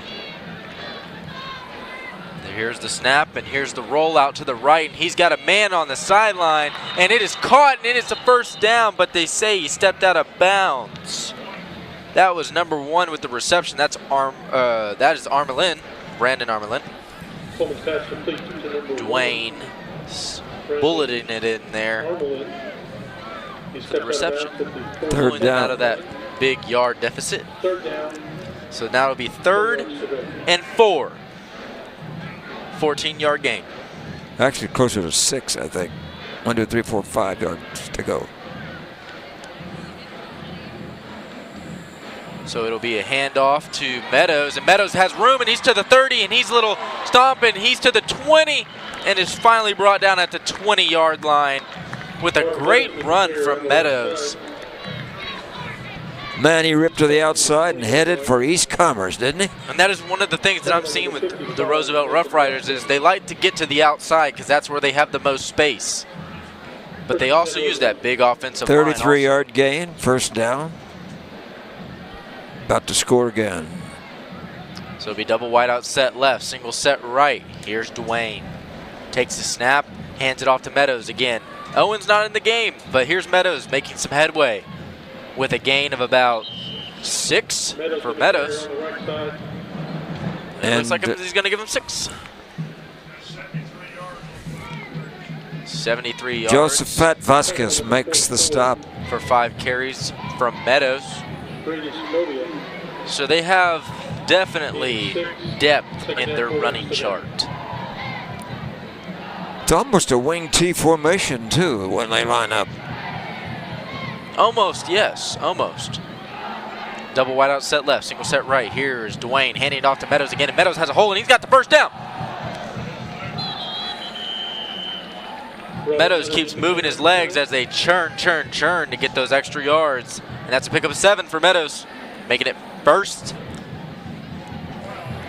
Marco Torres and Brady Segovia make the stop. So it'll be 1st and 7 to go.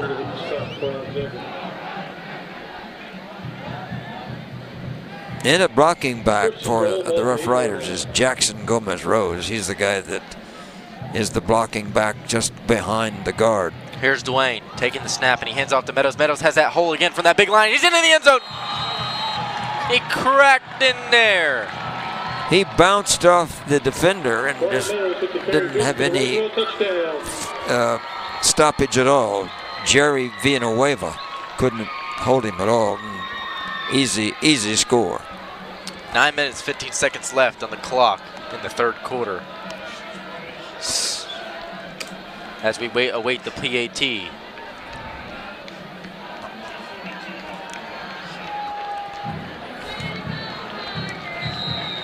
Isaiah Fuentes is the kicker on this particular PAT, and he hits it too, and makes it 42-14.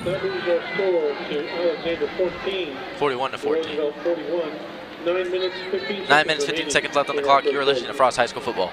You don't have to be a frequent flyer to know the best rent car location in San Antonio. Budget Rent Car is a locally owned company that provides a fleet of new automobiles and a staff of professionals who have served the thousands of travelers who want quick access to the airport, reasonable prices, and available quality vehicles. That's one name that stands out in the San Antonio rental business. Budget Car and Truck Rental on Sandow Road, just east of 281 North. Phone 210-824-0737. Budget Car San Antonio. We're back at Comalander Stadium with the recap of that last scoring drive by the Rough Riders. 6 plays, 59 yards, 2 minutes, 42 seconds off the clock, and a 7-yard run from Meadows into the end zone to make it 41-14.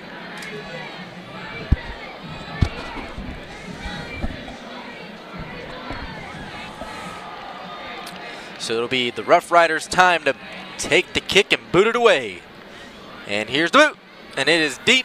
And it's going to go down to the 5-yard line. And it is received this time because of the lack of wind. And it's received and it is carried up to the 26-yard line. And carrying it was Pedraza. Or Nathan Hasso. It was Pedraza. No, that was Pedraza. He's brought down by number 19. So now it will be Alexander's turn to churn and burn. And here's a snap from Santos. And he hands it off, and he has nowhere to go. Give him about a gain of 3. Ferguson again. That's Ferguson running the ball. Ferguson, he's brought down by number 65. So that'll make it 2nd and 7. Pick up a 2 for the Bulldogs. So we'll see if the Bulldogs can get something going here in the third quarter. It was 14-10, now it's 41-14 as the Rough Riders lead. And here's the handoff, and again the same result, 2 yards on the carry. That's Ferguson, and that'll be 3rd and 4. Antonio Iwagu makes the stop. 3rd and 5 yards to go. So it'll be 3rd and 5. As the Alexander Bulldogs look over to the sideline for the play call. 2 of 7 for 3rd down conversions for the Bulldogs. Double wide out set right with the single receiver on the left. And Alexander Bulldogs are going to call a timeout here, Gary. They just couldn't get the right play, and you kept seeing Jay Santos looking at the bench, but there's a miscommunication, had to take a timeout. So we'll be back in 30 seconds. You're listening to Frost High School Football on GDP Sports. The most important team member isn't always playing in the game. Sometimes they hold a clipboard on the sideline. A good coach doesn't just call plays. They instill confidence in the individual and help the team overcome adversity. At Frost, we believe that good coaching in your financial life can accomplish the same thing. After all, if we believe in you and you believe in you, anything is possible. Frost. Opt for optimism. We're back at Comalander Stadium with 7 minutes, 50 seconds left in the third quarter. Here's the trip set right formation with the single receiver on the left for the Bulldogs. And the whistle blows. It's timeout Roosevelt now. But we'll keep it right here. Well, they saw a formation that they wanted to talk about before the play was able to get underway. So yeah, in particular, Gary, it was that triple set over here, kind of stacked like you've seen Roosevelt run. They just weren't ready. They didn't have enough guys over there covering those guys. On this date in 1857, a guy named Milton Hershey was born. Changed all of our lives. Thank goodness he was born. Thank goodness he was born. Yeah, we all owe him a pilgrimage. Yeah, we sure do. For sure. Yep. He has made our American lives a lot better. Cakes. Bars. Ice cream. Yeah, I don't think there's a day that goes by that I don't have chocolate. Me either. I love chocolate. Chocolate makes me happy. Double wide out set both sides. Here's Santos taking the snap, looking to his left as he dropped back to pass, and it is almost intercepted by a Rough Rider. And almost getting that interception was 26 for the Rough Riders, and that is Zachary Fitzgerald. Well, actually, you know, they didn't go for the first down. They were trying to go deep. If they just a little flare pass out on the flank would have been a lot more successful, I think. But the game has not been in favor of the team from Laredo since the very first part of the contest. And as we can see, they're starting to get a little worn out from facing that Rough Riders offensive line on the defensive side of the ball. And here's a fake. No, and it didn't fake. And that was ill-advised by Pedroza. It was a design. Yeah, it was a design. I mean, he's not the normal punter. Yeah, it was called by the bench, but it was a very alert defensive play by. Yeah, so in theory, you know, someone on the team is going to key on that punter, and hopefully someone probably on Roosevelt pointed out that that's not their punter. Pedraza was the intended runner. So we talk about giving Laredo Alexander a break on defense, and this is the last thing they needed. Oh, boy. This is the last thing they needed. Was Smothers. But you got to give credit to Coach Salinas. He's a Mississippi gambler. Smothers and Daquan Kindred on the left side. Here's the QB keep by Dwayne. Little busted play by the Roosevelt Rough Riders. So Coleman saying, okay, guys, let's don't do that again. Dwayne Coleman is the backup quarterback, 5'11", 165 junior. I am starting to think that the Rough Riders will starting to be playing a little more of a power football where they just keep running the ball, trying to run down the clock, eat the clock, and tire out the Alexander Bulldogs. Double wide out set left, single set right. Here's Dwayne as he throws out on the flank. And that's Smothers catching the ball, and he's to the 20, and he's to the 10 with that speed, and he's thrown out of bounds. Yeah, Smothers almost broke free, and so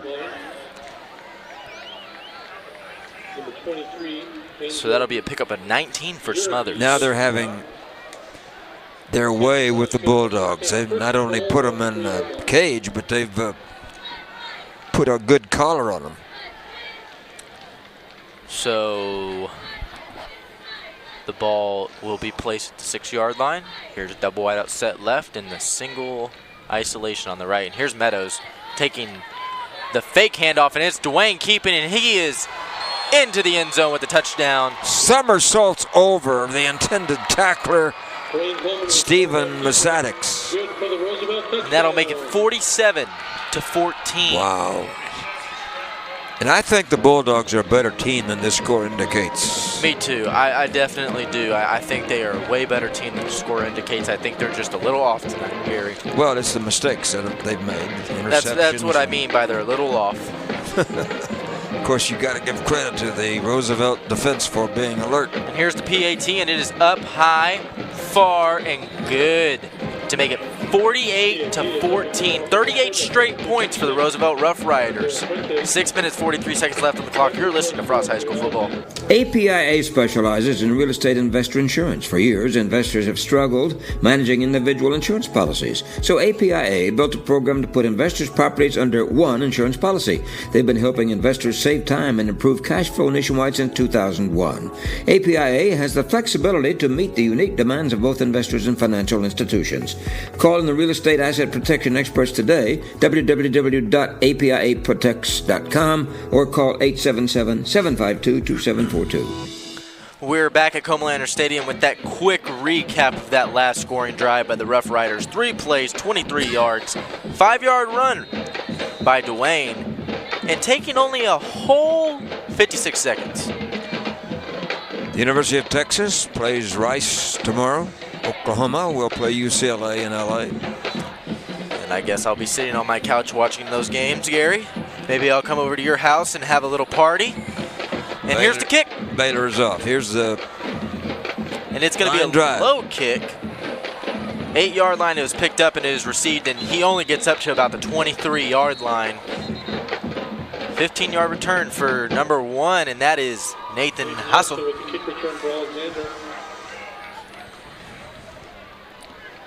Laredo's going to have to find something in their playbook, something in their skills to get that first down, get that momentum flowing so that maybe they can come back.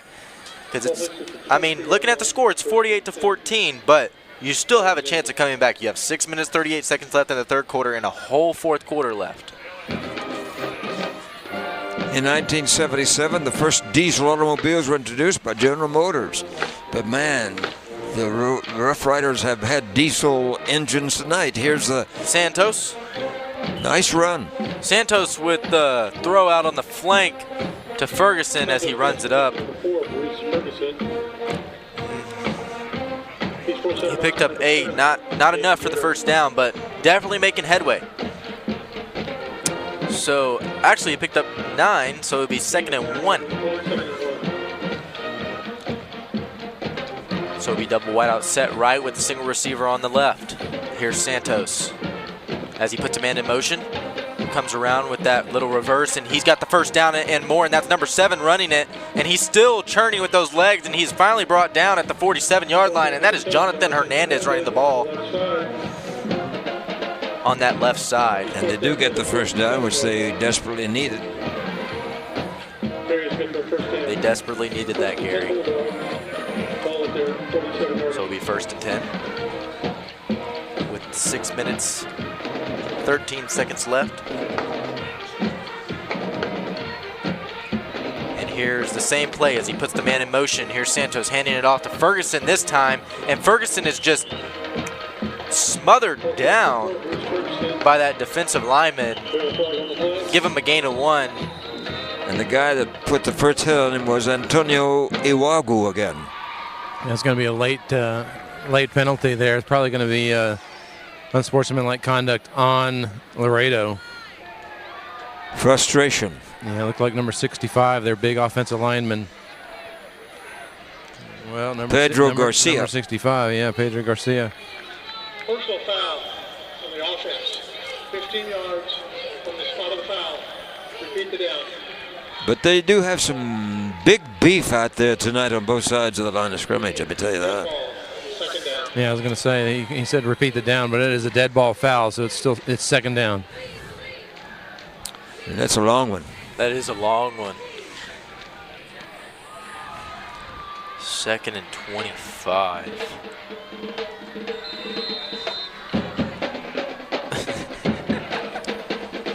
They're going to have to go to Walls and get the first down, as Walter says. That was a good one, Walter. Well, these are the Walls and Wonders tonight. the Roosevelt Roughriders. Laredo has just shot themselves in the foot, and here's the same play with the man in motion, and he gets the ball in the reverse, and there's a flag on the play, but he tries to gain more yards, and as I see on the sideline, there's a little bit of tussle and muscle, and I think you're going to be right. Legal procedure. The Bulldogs have lost much of their concentration, and you hate to see it get nasty. So first down for the Bulldogs. There's illegal hands to the face by the Rough Riders. So that's tacked on to the end of the run. Well, the Riders have taken the bark out of the Bulldogs tonight. That's for sure. Definitely, Gary. So it'll be 5 minutes, 25 seconds left on the clock. And it'll be a double wideout set right with a single set left as the play is in resume. No, I did not. Just hands in the face. And here is Santos dropping back to pass, and he's trying to find a man, and it's a little screen play, and the intended receiver for that was Jonathan Hernandez, but it was just incomplete as he was getting a little bit of pressure from his backside. So it'll be 2nd and 10 now.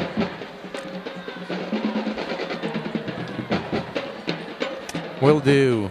Alexander is gonna have to find something here, Charles, in order to gain a first down and maybe a score.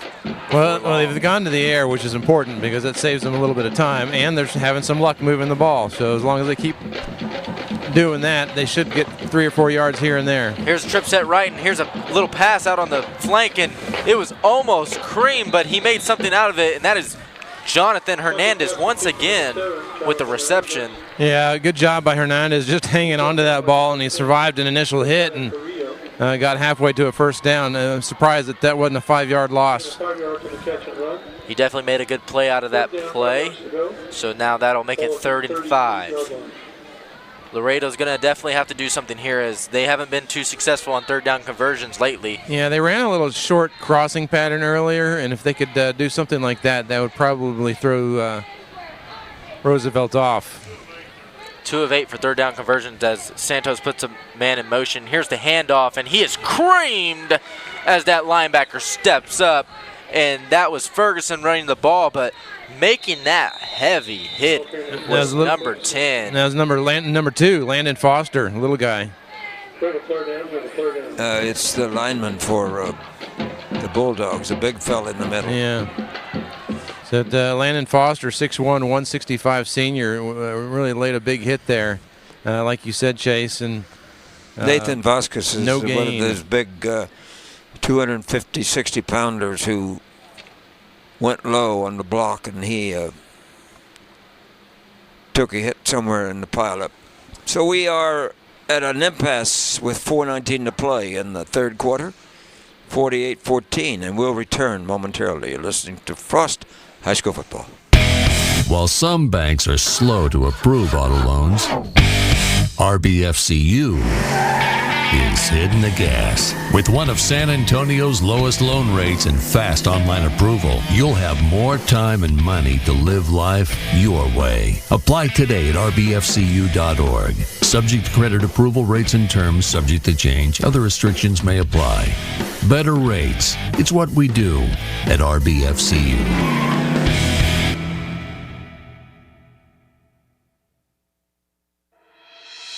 Hard work, dedication, commitment. Qualities that are found on a winning football team and qualities that you should look for in a contractor. Central Builders has conducted their businesses by these qualities for 25 years. The dedication has resulted in coast-to-coast clients who aim to build, remodel, and restore their large and small businesses. Many school districts and grocery chains, such as H-E-B, have selected CBI as their first string to implement and improve existing structures as well. Call CBI 210-590-0235. Pedro Garcia walks off under his own power, so that's good news.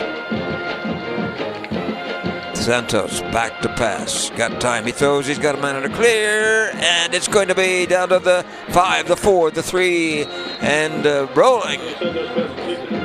On 4th down, the great gamble, Junior Rodriguez was the senior receiver. And he goes for a 33-yard pass and run. It'll be 1st and goal. A similar play as what resulted in the touchdown for Rodriguez earlier. Final score that just came in, Judson defeated Harlingen 39-0. 39-0, the Rockets of Judson over the Harlingen Cardinals. Not surprised at all, as Judson being as good as they are. And here's Pedroza, and he is trying to get into the end zone. Ooh, Wildcat. No, he did not get in. And at the bottom of the stack, as the Bulldogs stopped the Wildcat play. Yeah, that was a wild, a big opening there for Pedraza. But it closed very quickly. Looked like he was going to waltz into the end zone. Antonio Iwagu again on the stop. Here's Pedroza again with the little Wildcat. He punches it in, and I think he got the touchdown. He's still standing up. So. As he gets a touchdown to make it 48-20 with 2 minutes 48 seconds left in the third quarter. Well, that was a moral drive because it built up the morale a little bit and perhaps put a little bit of energy into their static attack at this point. Yeah, they overcame I think a 2nd and 25, and they overcame a 4th and 5. So we will await the PAT to see if they can make it 48-21.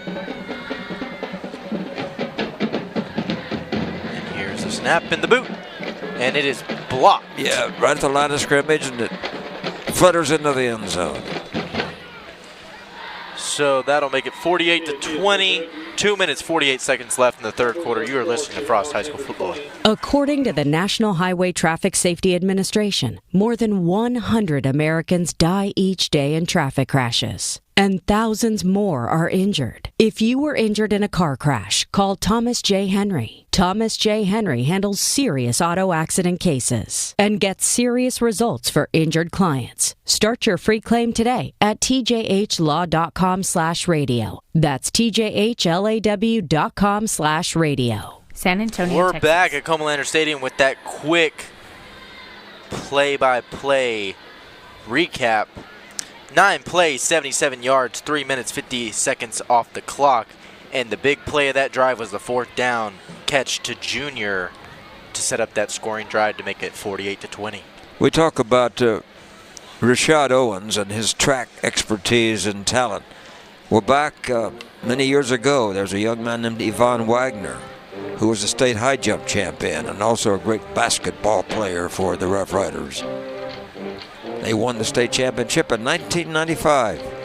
David Flores of Ken's TV and Joe Ranigal said in their surveys and their research that is the best championship team ever to come out of San Antonio. Better than the Judson Rockets. And the only team that went 16-0. He's in there now. And here's the boot by the Bulldogs as it goes to Smothers on the right side and is fair caught at the 20. So Owens will be back in the game. A lot of people don't realize that Admiral William McCraven also was a Roosevelt graduate. Jeff Smizek, former president of Continental United Airlines. His brother, Chris Smizek, is in the security business, one of our big customers. Oh, that's wonderful. So Owens will be going back to the sideline now. And, of course, Dwayne Missouri and Eric Flowers, the twin towers of that championship team, were both college defensive stars. And here's the snap by Dwayne, and is handed off to a new running back in there. And he's got speed, too, and he's 24, and that is Edric Sullivan. So that'll make it 2nd and 5. Or 5. Full harvest moon, and boy, it's been a great crop for the Rough Riders tonight. It's almost harvest time, which is where I wish I was. Double wide out set left, single set right. Here's Dwayne taking the snap, and he hands it off to Edric, and There's a flag on the play under that pile of stack, and he is looked brought down. like holding. So that on the Rough Riders.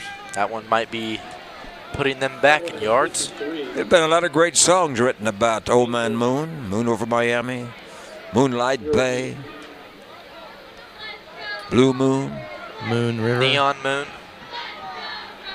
Gary, it looks like Roosevelt after tonight is going to be the only undefeated team in 27-6A.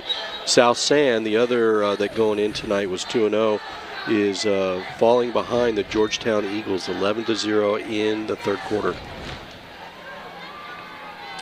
Yeah, the Roosevelt Rough Riders may be the front runner in the playoff picture for the next 7 weeks. Yeah, one of the other. Here is the rollout by Dwayne, and it is caught and it's quickly brought down. Making that reception was number 3 for the Rough Riders, and that is Marcus Price. And he paid the price right there with that hit. He definitely did. Gary, rumor is that there's actually another famous alumni from Roosevelt up there in the booth with you guys. Yes, I've been hearing that for the last 10, 15 minutes. His name is Rob Hicks. Or perhaps infamous graduate.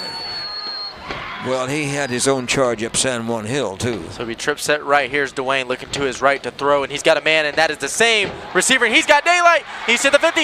The 40's turning on the Jets. He's going Southwest Airlines, not American, and he's to the 10, the 5, and he's into the end zone. 78 yards. Oh, my goodness. Marcus Price was so nice with a little spice. All right, Gary. What a brilliant run. Pass and go, and he did. That was beautiful. That was almost as beautiful as me, but I don't think so. I don't think that's quite there. You can't really judge by the opposition to that, although I think Laredo has a very good football team. They've made a lot of mistakes. But this may be the best Roosevelt team, as we heard Matt Carroll say in the pregame interview, Charles, that he has been building for this particular season the last 4 to 5 years. Yeah, and he said it's going to take a little bit of time, and it's certainly paying off. So here's the PAT as we await it with a minute-second left. And here it is, and it is up high, far, good. Making it 55-20 as the Rough Riders lead with a minute and 1 second. And I've heard that they may be down at the Minger for some recruits. Oh, really? As Teddy Roosevelt spent a lot of time there.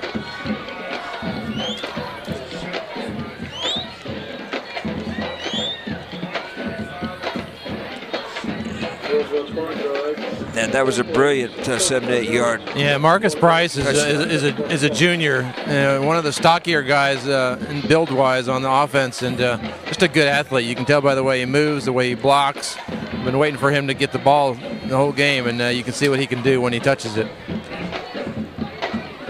Yeah, it's been a while since they've had this kind of speed. And it seems like no matter who comes off the bench, they have 4.5, 4.6, 4.7 speed.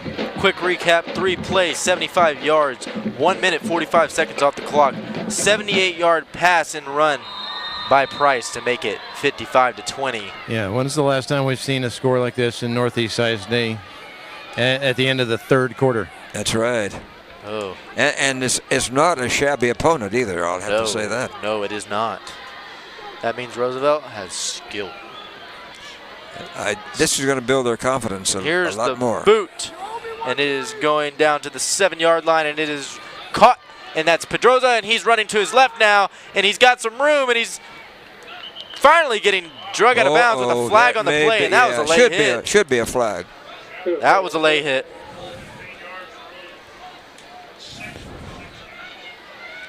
That's been one of the areas of discontent, I'm sure, that Coach Carroll will work on next week.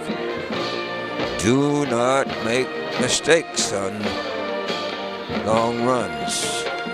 Let the kid go. If he's out of bounds, you don't touch him. 52 seconds remain here in the third stanza. With a beautiful score up on the score scoreboard. And hopefully Alexander can make some moves and maybe get a couple more scores up on the board. They're in Roosevelt territory, as Walter said, because of that penalty of Roosevelt just getting that late hit. You can't make those mistakes. So it'll be 1st and 10 with the ball at the 49-yard line in Roosevelt territory. Trip set right, single receiver on the left. Here's Santos as he takes a snap and he fake handoff and he just threw it over. He threw it over the head. Yeah, that was 2 yards above his outstretched paws. And he was just in open space too, and that was Jonathan Hernandez. He had some daylight as well. He did. Yeah, there's really no way for them to review that from a high school perspective. But no. That was borderline. Of course, you guys have a really good perspective up there. I think it was a pass. But I think it was a pass too. It had somewhat of a forward motion.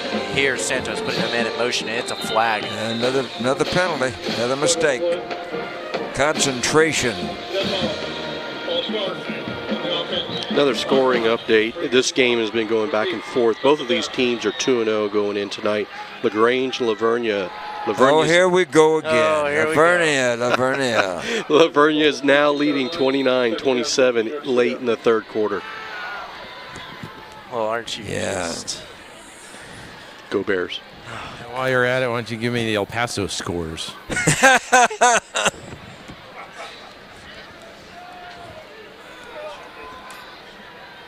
So it'll be double wideout set both sides. Here's Santos driving back to Patty, looking to his left. He's got a receiver open, but he just threw it. That's the third time tonight he's had a man wide open. The man intended for the pass was Junior, but he just threw it way too far ahead of him. Rodriguez. I think so too. I like it at Happy Mouth. Well, maybe he needs to call Dr. Show. Well, the one thing they haven't done is get to him on a big pass rush. They put some pressure on him, but they actually haven't brought him down other than one time early in the game. Interesting story from Baylor last week when UTSA went up there and got pounded pretty well. I'll tell you in just a second. So as Santos puts a man in motion, that's Junior in motion. Here's Santos driving back to pass. He's got a man open. That's Hernandez, and he catches it, and it's a first down. Yeah, Hernandez just running the seam route there and was able to find a gap kind of in a zone. Good job of catching that ball, and a good job of Santos delivering it. Alexander is a good football team. I think they're going to be very, very competitive in South Texas. I do too. 24 yards on the pass and run. Play. 18 seconds left in the third quarter as the clock ticks down. Double wideout set both sides. Here's Santos. As he takes the snap, he drops back to pass. He's looking to his left. Now he's looking to his left still. He keeps the ball, and he is tripped up with a gain of about 4.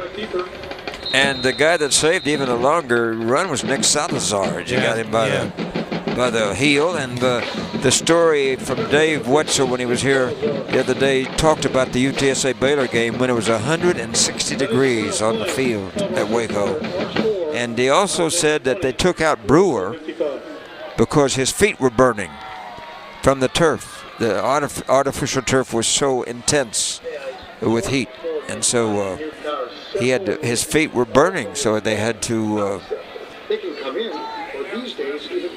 It's interesting, Gary, that you didn't bring that up. But in the olden days of artificial turf, that was a known issue. I remember my first time out on Dish Falk Field where the UT Longhorns played baseball in the summertime. It was about 140, 145 degrees. They used to talk about players in St. Louis in the old Busch Stadium getting blisters on their feet. But that's the first time I've heard about that on this new type of turf. Yes, and it shouldn't be that way according to the test labs. Attendance tonight in the fourth quarter is 1,935 people. Still sticking around. No, there's more people than that. That's just a paid crowd. There are a lot of freebies here. Of course, there are 1,000 people on this side of the field. More than that. I would look for it to be maybe closer to 3,000. If you're counting the band and the cheerleaders. Lon Oakley gave us those stats. Yep. That was incomplete. And that was a lateral. It was a pass incompletion. In the fourth quarter now, they've changed ends of the field. So that'll make it 3rd and 7. Let me tell you this, the Laredo fans have not made their way to the parking lot yet. They're staying to the end. They drove all this distance. I'm glad they're staying. Me too. So it'll be trip set left with the single receiver on the right. Here's Santos. As he takes the snap and he claps. He's looking to his left, now he's rolling to his right. He's trying to get the receiver, he's trying to get him to move, he's trying to get him to run. And he just throws and it is caught. It's at the 10, he's to the 5. Nice recovery on the far side. That was a good motion by Santos to make that receiver come back and make a play out of it. That was Iker Yamas again.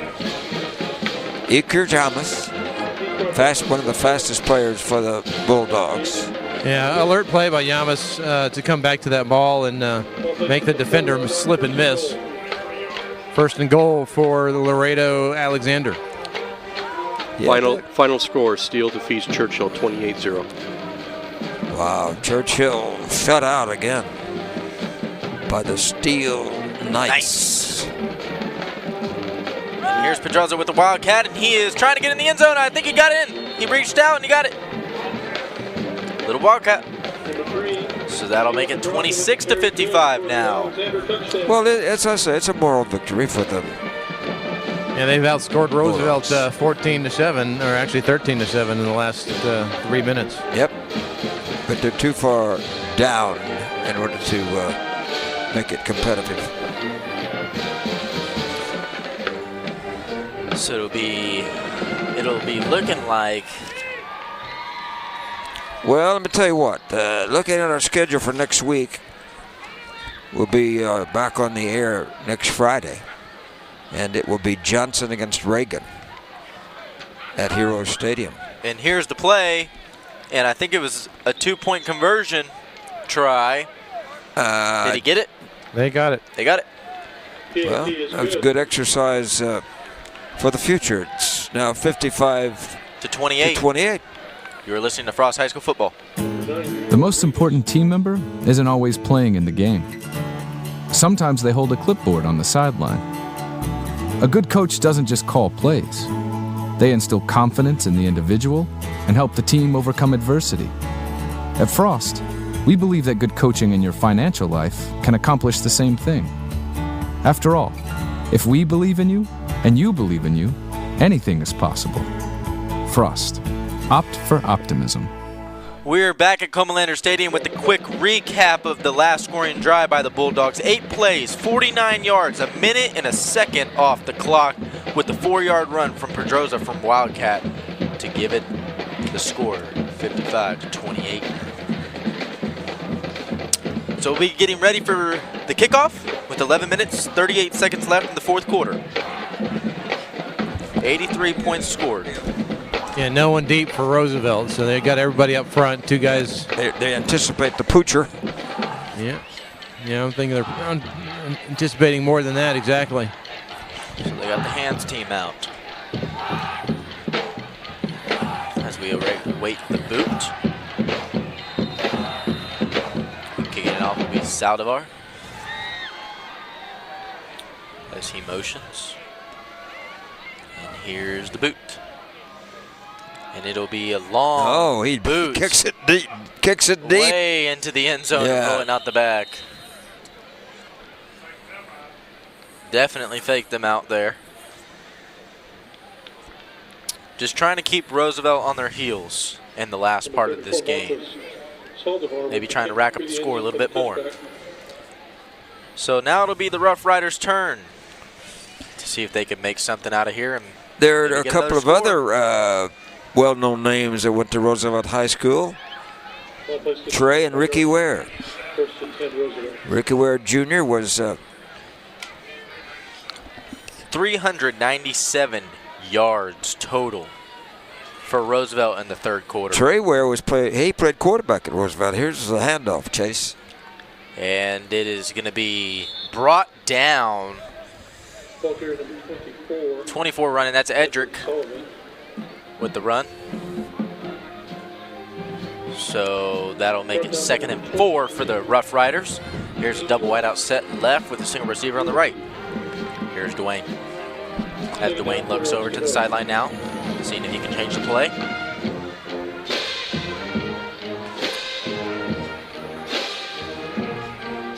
You're not going to see Meadows anymore in this game, and you're not going to see Owens anymore in this game. Well, Dwayne Coleman is a very good backup quarterback.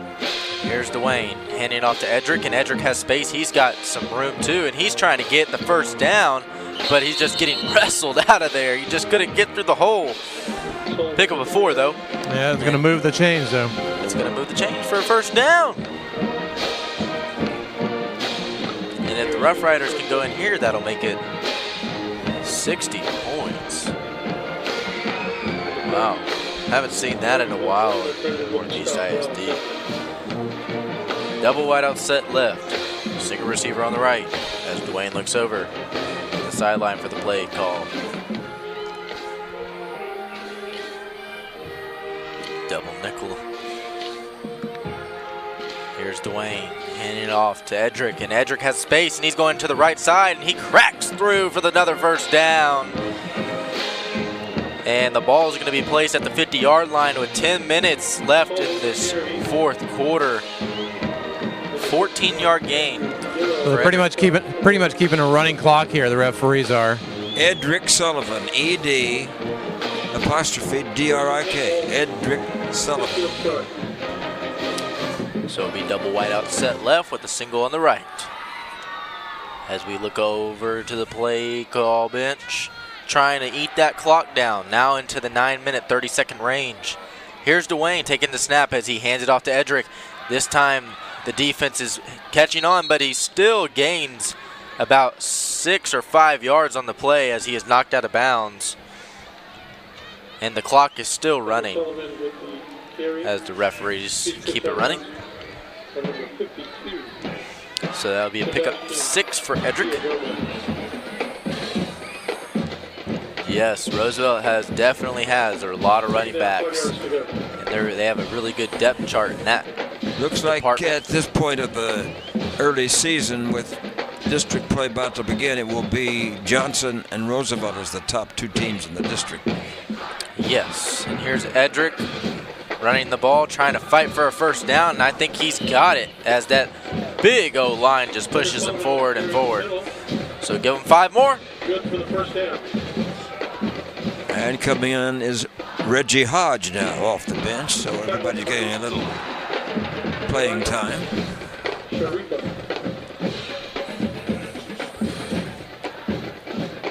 They've had the ball 3 minutes this drive, trying to eat more clock as they still have possession of the ball. Gary DeLon, what are you doing over here? A little dance or? I'm cold, and this press box is down to 38 degrees in here. I don't think so. I think it's very enjoyable. Here's Dwayne with the handoff to Edric once again, and he's being wrestled to the ground. Wait, that's not Edric. That's a new running back. That's Reggie Hodge. Nope, that's number 20.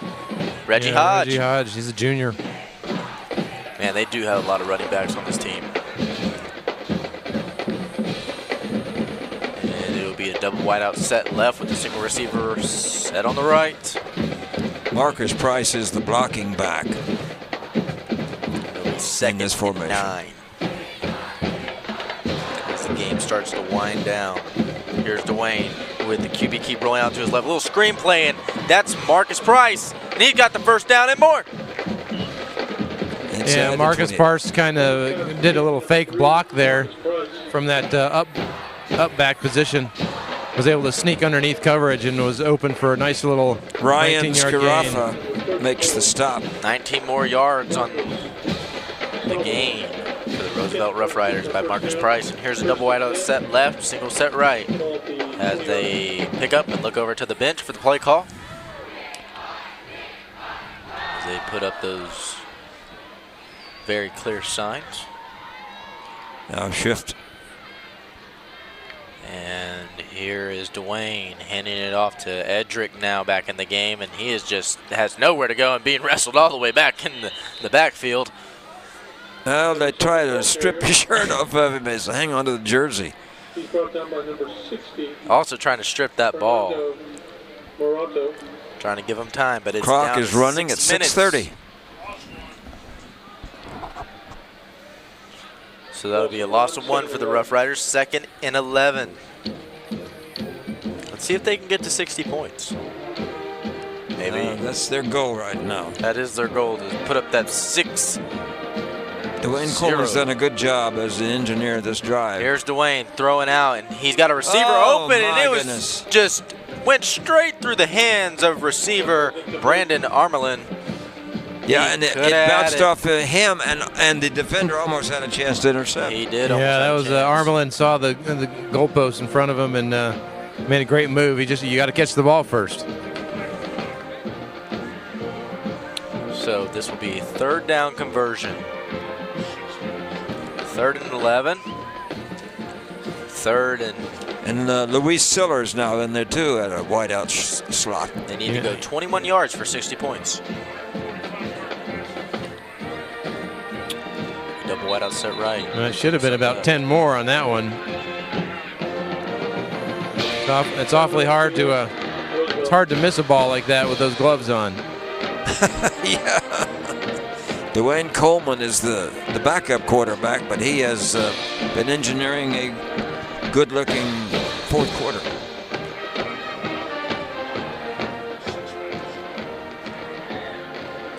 The band is playing a Neil Diamond favorite. So good, so good, so good. Is the phrase that might define this game for Roosevelt. Well, I tell you, I think Matt Carroll has got a very impressive team.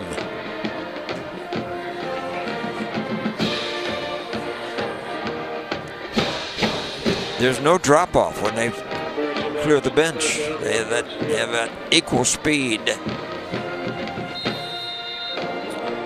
So it'll be Dwayne in the pocket.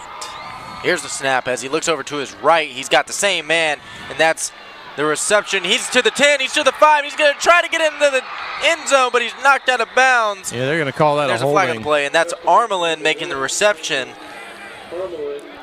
Yeah, that looked like a good block from my perspective, but they're going to call that holding or a block in the back. Well, that was number 85, Lewis Siller. Yeah, I had just said he came out of the ball game off the bench. Holding on the offense. Yep, it's going to be a hold. From the spot of the foul. Repeat the down. So that'll walk him back.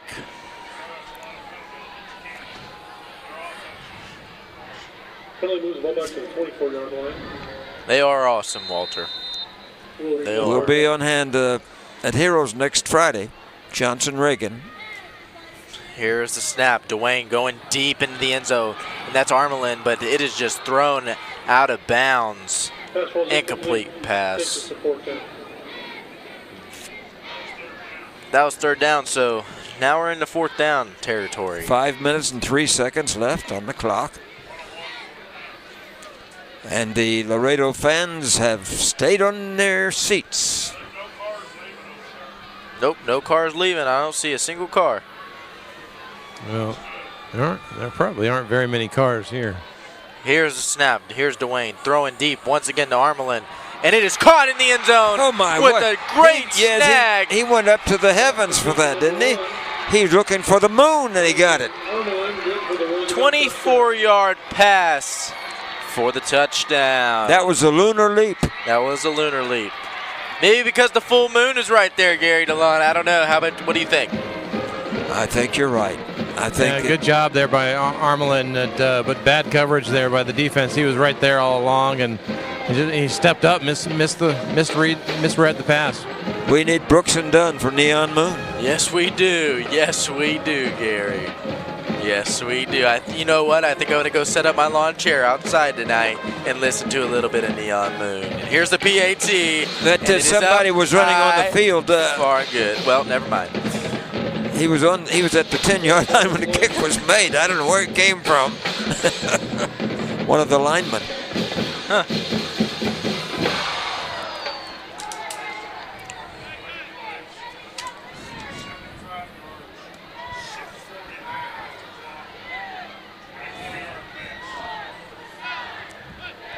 they'll put it back 5 yards with the illegal the delay of game.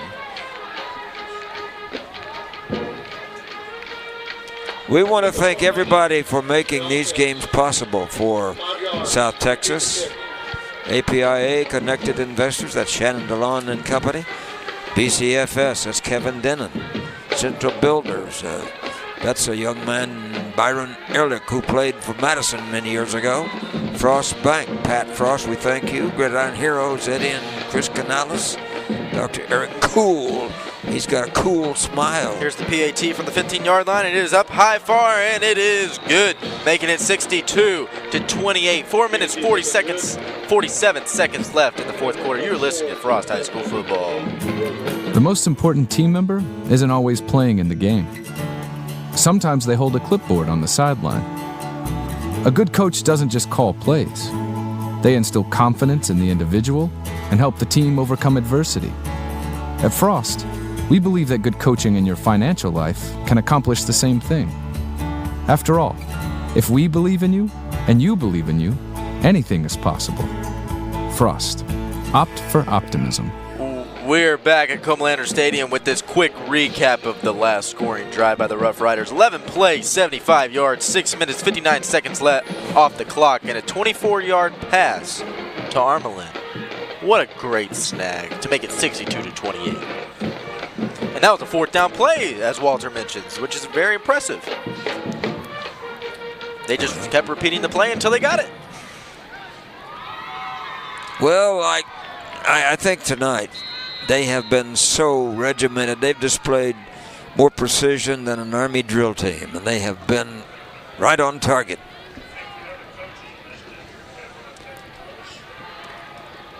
Definitely.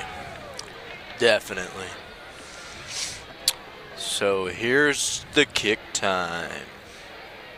Here's a boot. And it is going to be going to about the 12-yard line. It is caught, and he's up to the 20. He is up to the 25. Now he's reversing ways. He's going to his left now, and he is going to be brought down at the 20-yard line.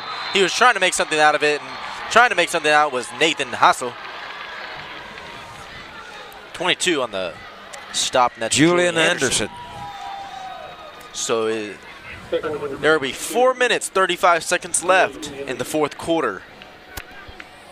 Let's see if Alexander can put in another score before the game And ends. I don't think many Roosevelt fans have left either, because they enjoy every point of this one. They do enjoy every point of this one. I just said that, didn't I? I just said that. Excellent point. Is there an echo in this press booth here? I got a score update for you. New Braunfels Unicorns has come back, and they are tied with Johnson, 21-21, late in the fourth quarter. My goodness. He's brought down by number 30, Emmanuel Muhammad. Anthony Vargas is now in for the Bulldogs. Pick up a 3. Well, it looked pretty promising there for the Jaguars early, but the Unicorns are playing at home. It is, actually. It is. Here's Santos putting a man in motion. It is a little reverse, and that's Hassos running the ball, and he picks up a first down, and the ball will be marked at the 33-yard line, or 34-yard line. Pick up a 9 for him. So it'll be 3 minutes, 20 seconds left in the clock. As the clock just starts to tick down, I don't think they're in any hurry. Lester's Insure One, Mecca Sportswear, Randolph Brooks Credit Union, Remax, Chris Collins, Sure Hills Baptist Church, and Thomas and J. Henry. And it just ran through the hole as the O-line just keeps on pushing. That'll be a game. Well, it's simply not just waiting for the clock to run out. Yes, they are. And the Bulldogs are looking forward to the trip home. They can stop and get some hamburgers to eat on the bus. 43, Alan Williams. I would be looking forward to that too, Gary. Assisted by 22. Well, you look forward to eating no matter what time of day it is. It's very true. It can be 3 a.m. in the morning. It can be 1 o'clock in the afternoon. It doesn't matter. Double wide out set left. Here's a man in motion, and that's Hassos. And he's coming around the right side, and he's got some room, and he puts down his shoulders and levels into the Bulldogs have some positive things they can look at tonight because they're playing a heck of a ball club. They're playing a good football team. And they've gained some yardage. They've had some good moments. And they've actually put points on the board. 28 points to be exact against this powerhouse of a team. Yes, they were ahead 14-10 in the first quarter. 1:45 to go in the game. So here's a man in motion again. Santos hands it off, and he has nowhere to go. And running the ball was number 21. That's Anthony Vargas. Pick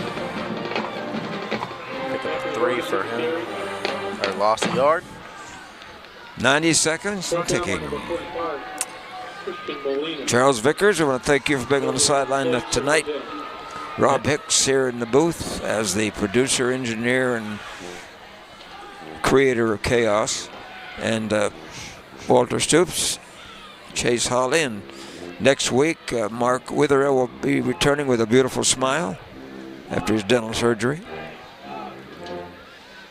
Walter will go to North Texas to see that powerhouse, the Mean Green.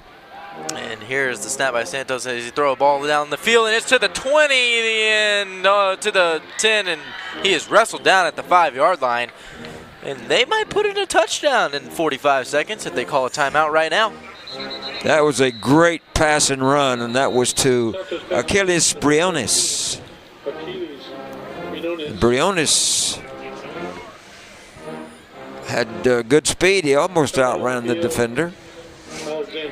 52-yard pass and run. Well, Alexander. 44 seconds to go. They'd like to make it 35 if they can get into the end zone. They would love to make it 35, Gary. 273 yards passing for Santos. Are you going to try to interview Matt Carroll, Charles? I absolutely am, yes. All right. It's a good win.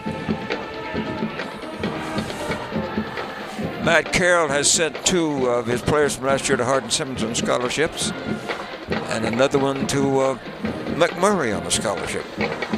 McMurray is the alma mater of Grant Taft, Ez Corley, Bobby Jack Price, when they were called the Indians.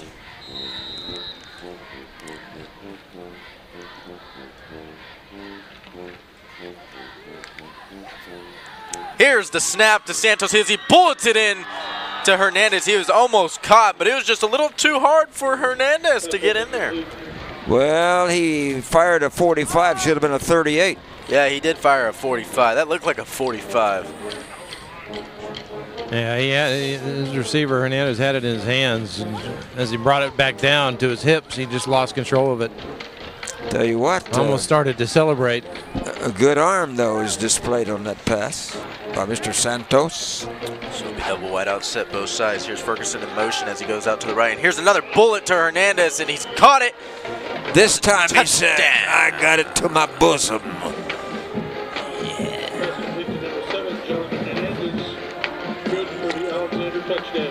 Well, it's a little score for your pride.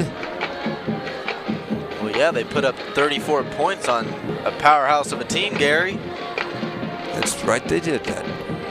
Yeah, 20 points in the second half, I believe. They won the second half. They did win the second half. And here's the PAT, and it is up. High, far, and good to make it 35-62 with 33 seconds left in the fourth quarter. You're listening to Frost High School Football. While some banks are slow to approve auto loans, RBFCU is hitting the gas. With one of San Antonio's lowest loan rates and fast online approval, you'll have more time and money to live life your way. Apply today at rbfcu.org. Subject to credit approval, rates and terms subject to change. Other restrictions may apply. Better rates. It's what we do at RBFCU. quick recap back at Comalander Stadium of that last scoring drive. 9 plays, 79 yards, 6-yard pass to Hernandez. 4 minutes, 2 seconds off the clock to make it 62-35 with 33 seconds and left. this is the most points we've broadcast on our ball games since Madison defeated Kerrville-Tivy. I believe the score in that game was 72-58, if I recall, the night that Johnny Manziel went crazy with 521 yards, 522. Now that's great. That was the night that Texas A&M recruited him. With 33 seconds to go. So here's the boot. And it's a little pooch kick, and it's going to roll out of bounds. 31 seconds. And Charles Vickers will be field side to do an interview with Matt Carroll, who has done a fine job of rebuilding this Rough Rider football team.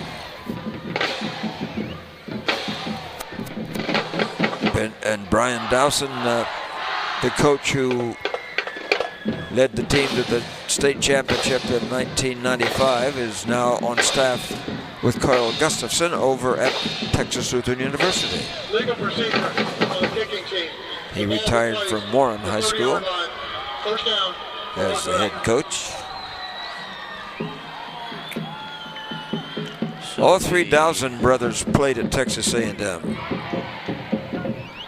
they had great careers. So it'll probably be the knee down. Maybe. Here it is. Dwayne kneels down, and I think that will be the last play. Should be, yeah. They're going to let it run down and run out. And then they can run off. Sure thing, Gary. And that's the ball game, everybody.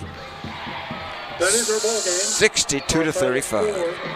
And Charles Vickers will be down to talk to a very elated, I'm sure, Matt Carroll. Matt Carroll had all kinds of records at Hardin-Simmons when he was a star. He did? Yes, he did. Great athlete. That's great. What position did he play? Running back before I think he played running back. He's a good player. One of the great players of all time that no one even knows played at Hardin-Simmons. His name was Sammy Ball. Slinging Sammy Ball. Sammy Ball. Great NFL player. Later. Yeah. Hey, guys. Yeah, he's a great NFL player. I'm here with Coach Matt Carroll. Coach, it must be a nice privilege to sit your star player before the second half starts. Well, I'm just glad we finally got it figured out and got rolling. We started off a little rocky. It wasn't very pretty, but had a chance to kind of get some things rolling and try to take care of him a little bit. I think we could talk about Rashad Owens, but talk a little bit about your defense. Kind of set the stage there once things smoothed out. You know, it was just kind of a deal of settling down, and you know, all week long you're worried about not looking ahead, and they're a good football team. They had something to do with it too, and our defense did just kind of settled in and give us an opportunity to kind of get our feet up underneath us and make some things happen. We talk a lot about teams that are up at halftime. What do you tell your guys to stay in the game? Well, we came here with the goal to play a certain way, and we didn't feel like we had played that way the first half, and so we just wanted to commit ourselves to come out the second half, not only not let up, but to come out and kind of play our kind of ball. 3-0. How does that feel going into district? It's great. It's where we want to be at, and you know, there's a big goal of ours coming into this thing, and so we're just staying the course and want to continue to try to knock down goals. Everyone looking pretty healthy at this point? I believe so. I didn't see anything real big tonight, just your normal bumps and bruises, and so we'll see tomorrow. We'll get them in, try to get them back in shape, and get ready to go again. Who's the next opponent, Charles? Who's your next opponent? Who opened the district? MacArthur. Okay.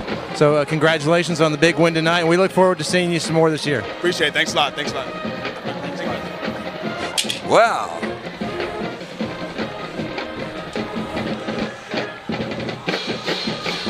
You heard him right there opening the district with MacArthur, and so that's a big opportunity for them to start out 1-0 in district, 4-0 for the season. That will be a great opportunity. And right now, if the pigskin prognosticators are making any predictions, I think that the Roosevelt Roughriders have to be the favorite in this particular district. Yes, they are.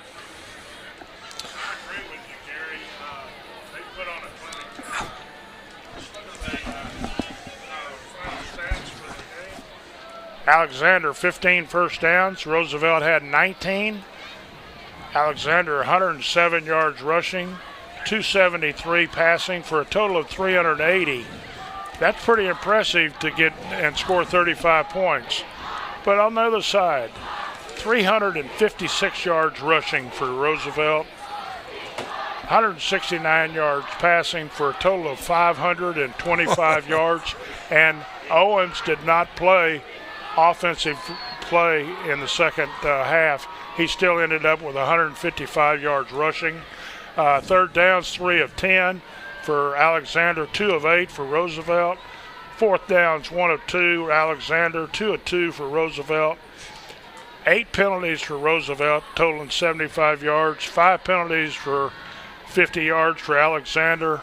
And again, an impressive offense. It's been a long time since we had over 500-yard offensive team in this district. It's been a long time since Roosevelt's had this kind of explosive power to be the favorite in district, and I think they have to be at this time. They've got that huge line. They've got speed to burn outside, and they've got the leading broad jumper in the state of Texas in Rashad Owens, and so watch out for Teddy Roosevelt. I think they've got a new starting quarterback, Dwayne.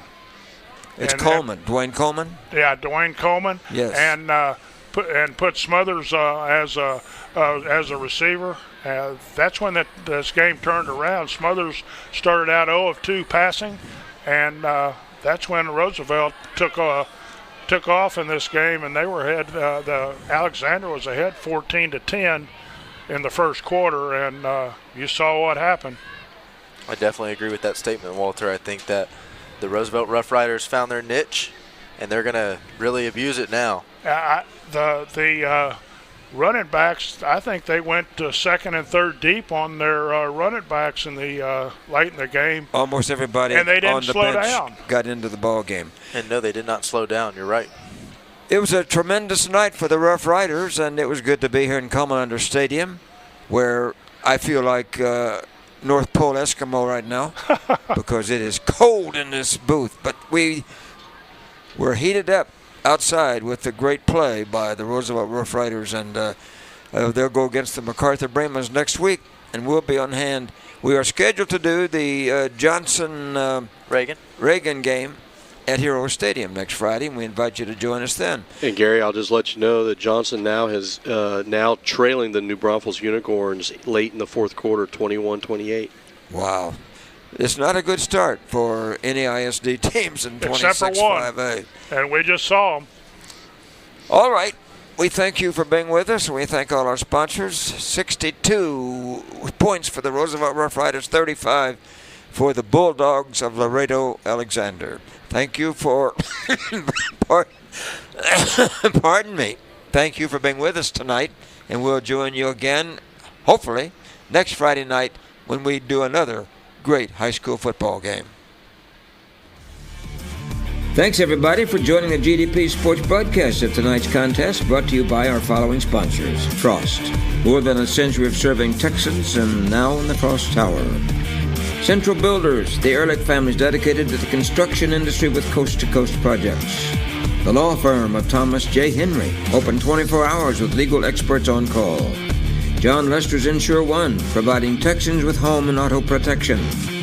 By Randolph Brooks Federal Credit Union, a credit union that puts people before profits. By APIA Connected Investors, Shannon DeLon, providing insurance for real estate investors. BCFS, a beacon of hope for families around the world. RE/MAX by Chris Collins, buying or selling a dream home in the real estate world. GPS of Texas, peace of mind for all drivers with installed tracking devices. Dr. Eric Kuhl, providing that $1 million smile with the future of dental health. By Gridiron Heroes, dedicated to assisting young men suffering from football-related spinal cord injuries. Cher Hills Baptist Church, where the Lord provides the football field for eternity. By Mecca Sportswear, supplying the leather jacket of pride for your school and sport. Eagle Print, where San Antonians take their printing for quality and satisfaction since 1974. Also brought to you by one name that stands out in the San Antonio rental car business, Budget Car and Truck Rental on Sandow Road just east of 281 North.